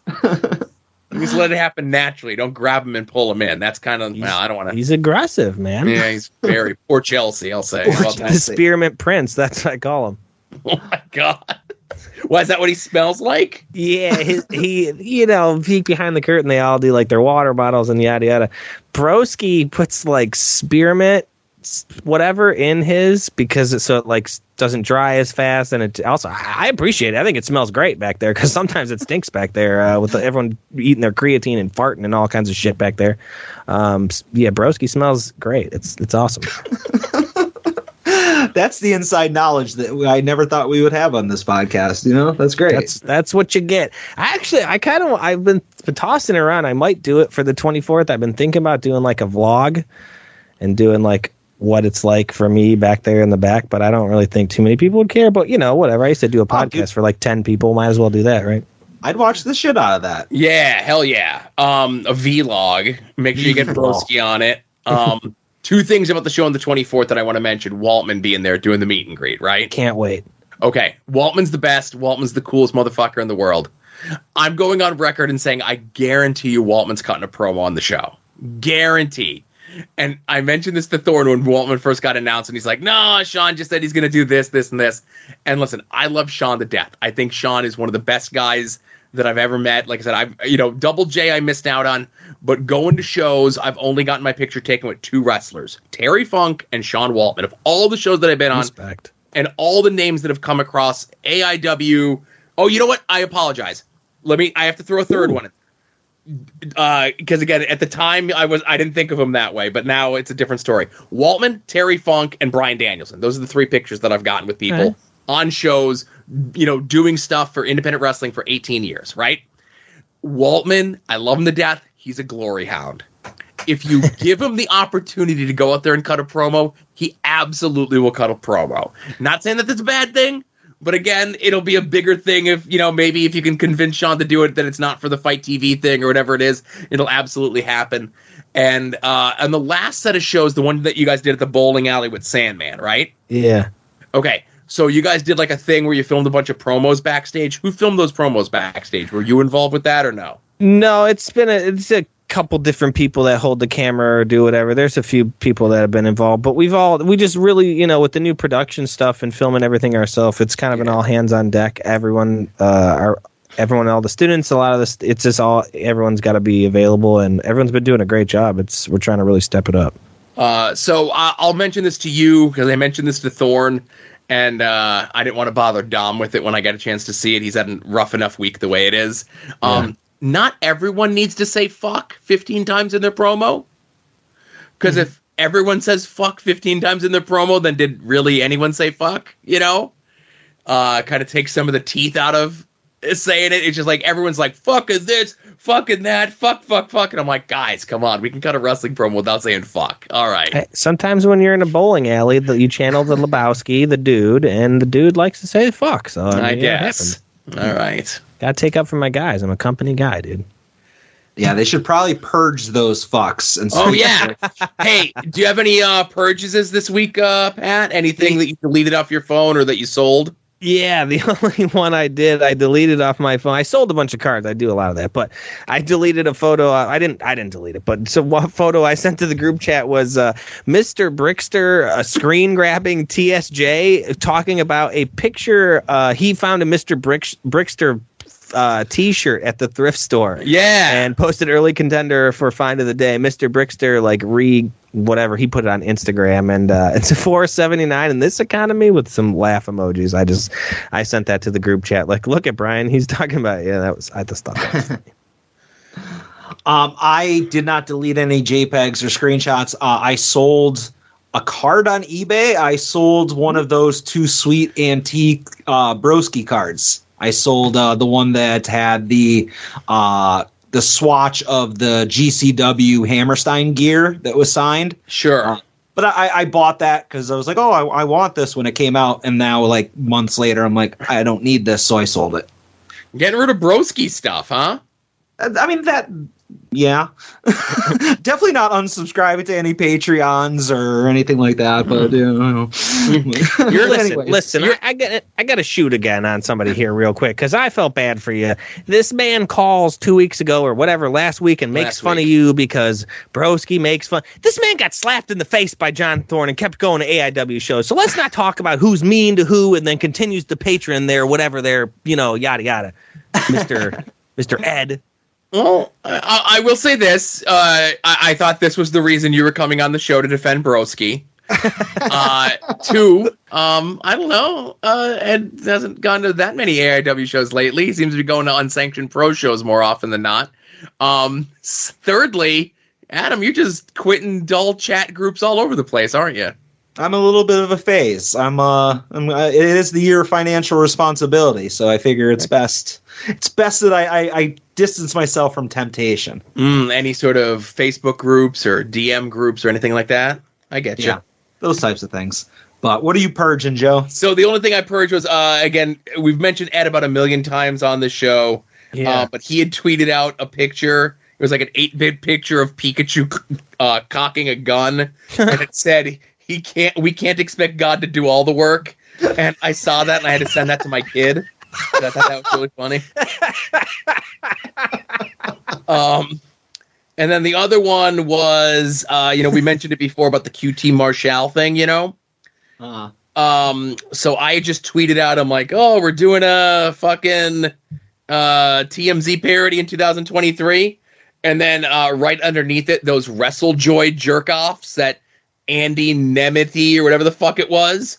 Like in this person who sent it to me's timeline, it was my tweet, and then right underneath it was theirs that said, QTV was great, brilliant stuff. And I'm just like, you fucking ass kissers. Anyway. All right. Well, so that's all I got there.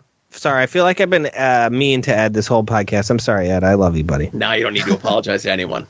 You won't listen. Fuck Ed. Before we get to the best part of the show, do you have anything else, Pat?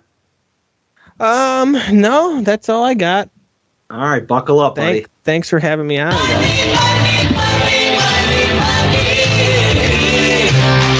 Some might cost a little. Some might cost a lot.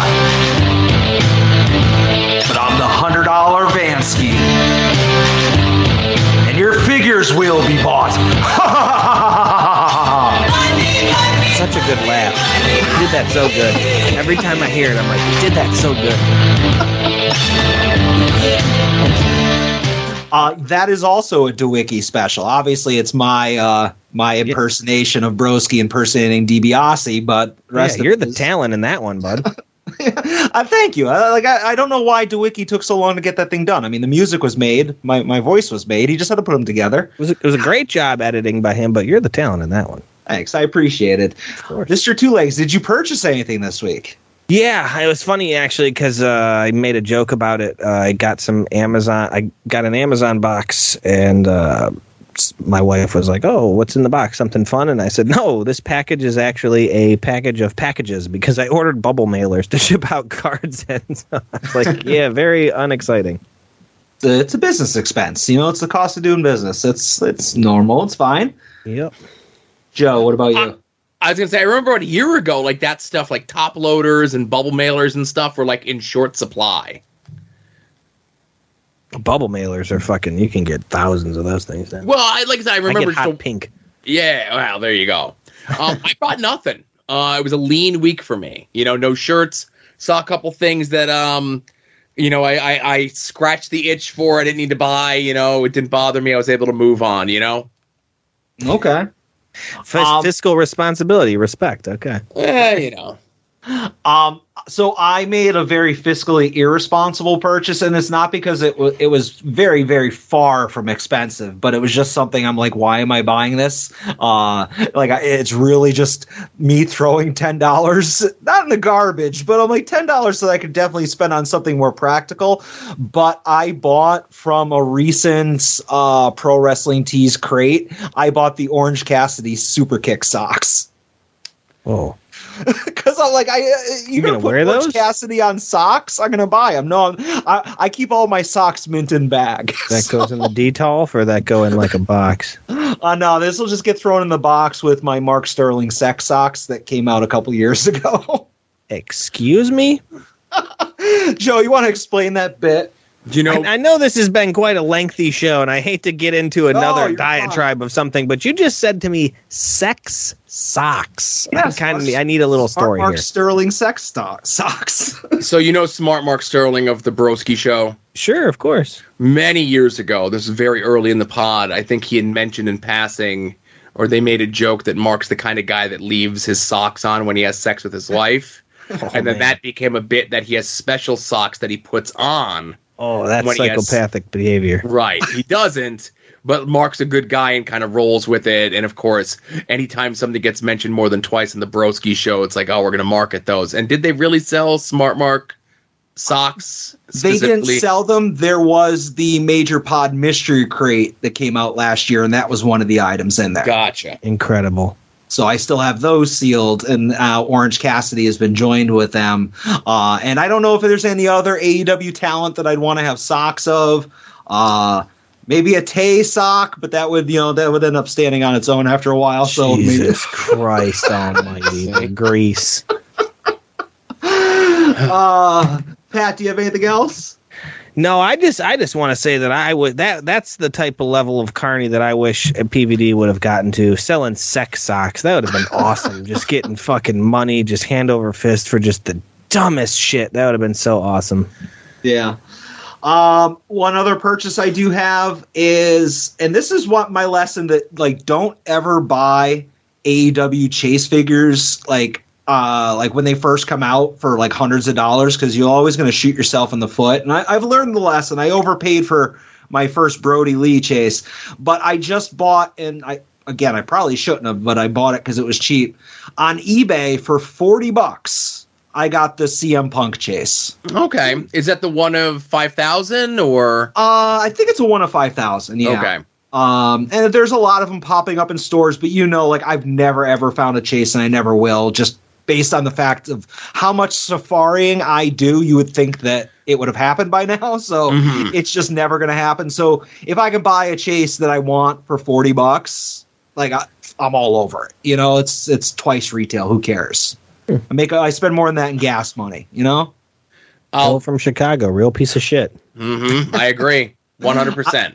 I don't. Me and Ed like Phil. Yeah. The only nice thing he ever did was pay for Ed's dog. Allegedly. We don't know that for sure. Right. Just as a side note, I don't know if you saw Billy Gunn Fax tweeted today. He went to do a Target run, and he sat in his car for like 10 minutes doing something else, like getting his work shit together.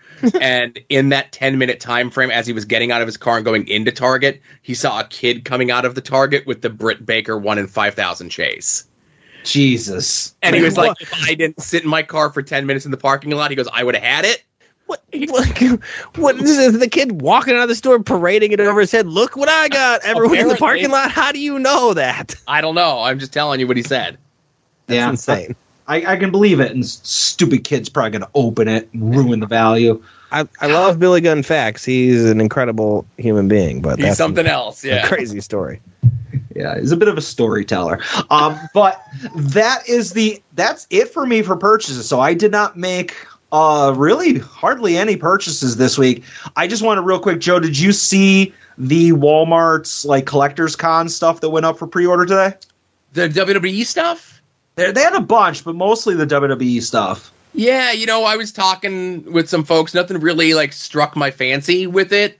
Like there's the Ray, there's the Edge, there's the Eddie, and who else am I missing from that?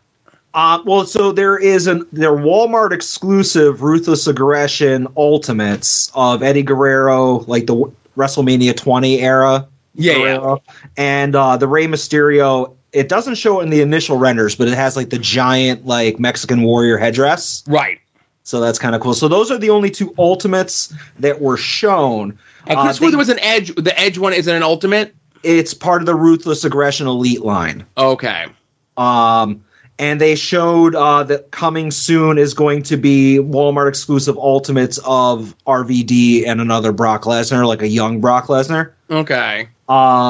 And then there was a Roddy Piper and very young Hogan, like early 80s Hogan of the Superstars series. Yeah, I saw those. I haven't dipped into the Superstars thing, so I'm not going to do it now, Yeah. So like all this stuff went up for pre-order today, and I just like I've had such bad luck with Walmart pre-orders. Right. In that if I order a Funko, they'll send it. I'm knock on wood, I have a 100% success rate with Funkos, but I have a 0% success rate when it comes to wrestling figures and Transformers. So when they put those up earlier, DJ actually shot me a text to give me a heads up. And it's funny because everybody's like, oh, send this to Adam. He's probably asleep. I was asleep. So he was the first person to tell me about it. And they also put up some more 1986 Transformers, the movie-based figures, too. Like Transformers figures. And they all went up for pre-order around the same time. And I'm like, you know what? Fool me 17 times, shame on everybody. So I didn't bother to pre-order anything. I was just curious if anything catches your eye, because I definitely want those Ultimates. No, there was a couple of the Marvel ones, but if I didn't bite on the two Ben Reilly ones that we talked about last week, I'm not going to bite on anything else, Yeah, they showed a Walmart exclusive Ronin from Hawkeye.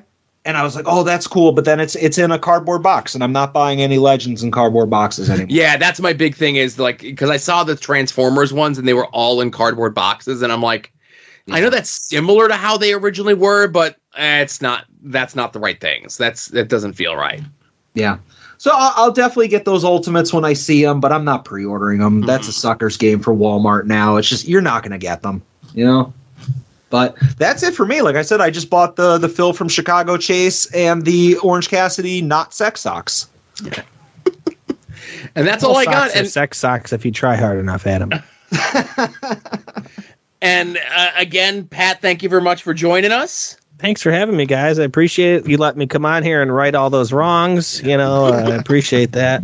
When you go back and listen to some more older episodes from 6 to 10 months ago, and there's stuff that get in your craw that Adam and I have absolutely no memory of talking about, we'll gladly have you on to settle our hash again about it, Well, so that'll probably, I'll love to come on anytime, but that'll probably be my bit. That'll probably what I'll call about. Ed calls with like his gripes about wrestling and stuff. I don't watch too much wrestling, so I'm just going to listen to your show and call in about the mean shit you say about me from 6 months ago, and we'll talk about that on the voicemail.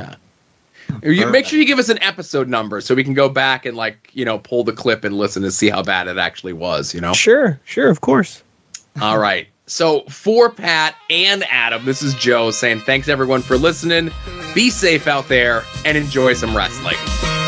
Smell you later.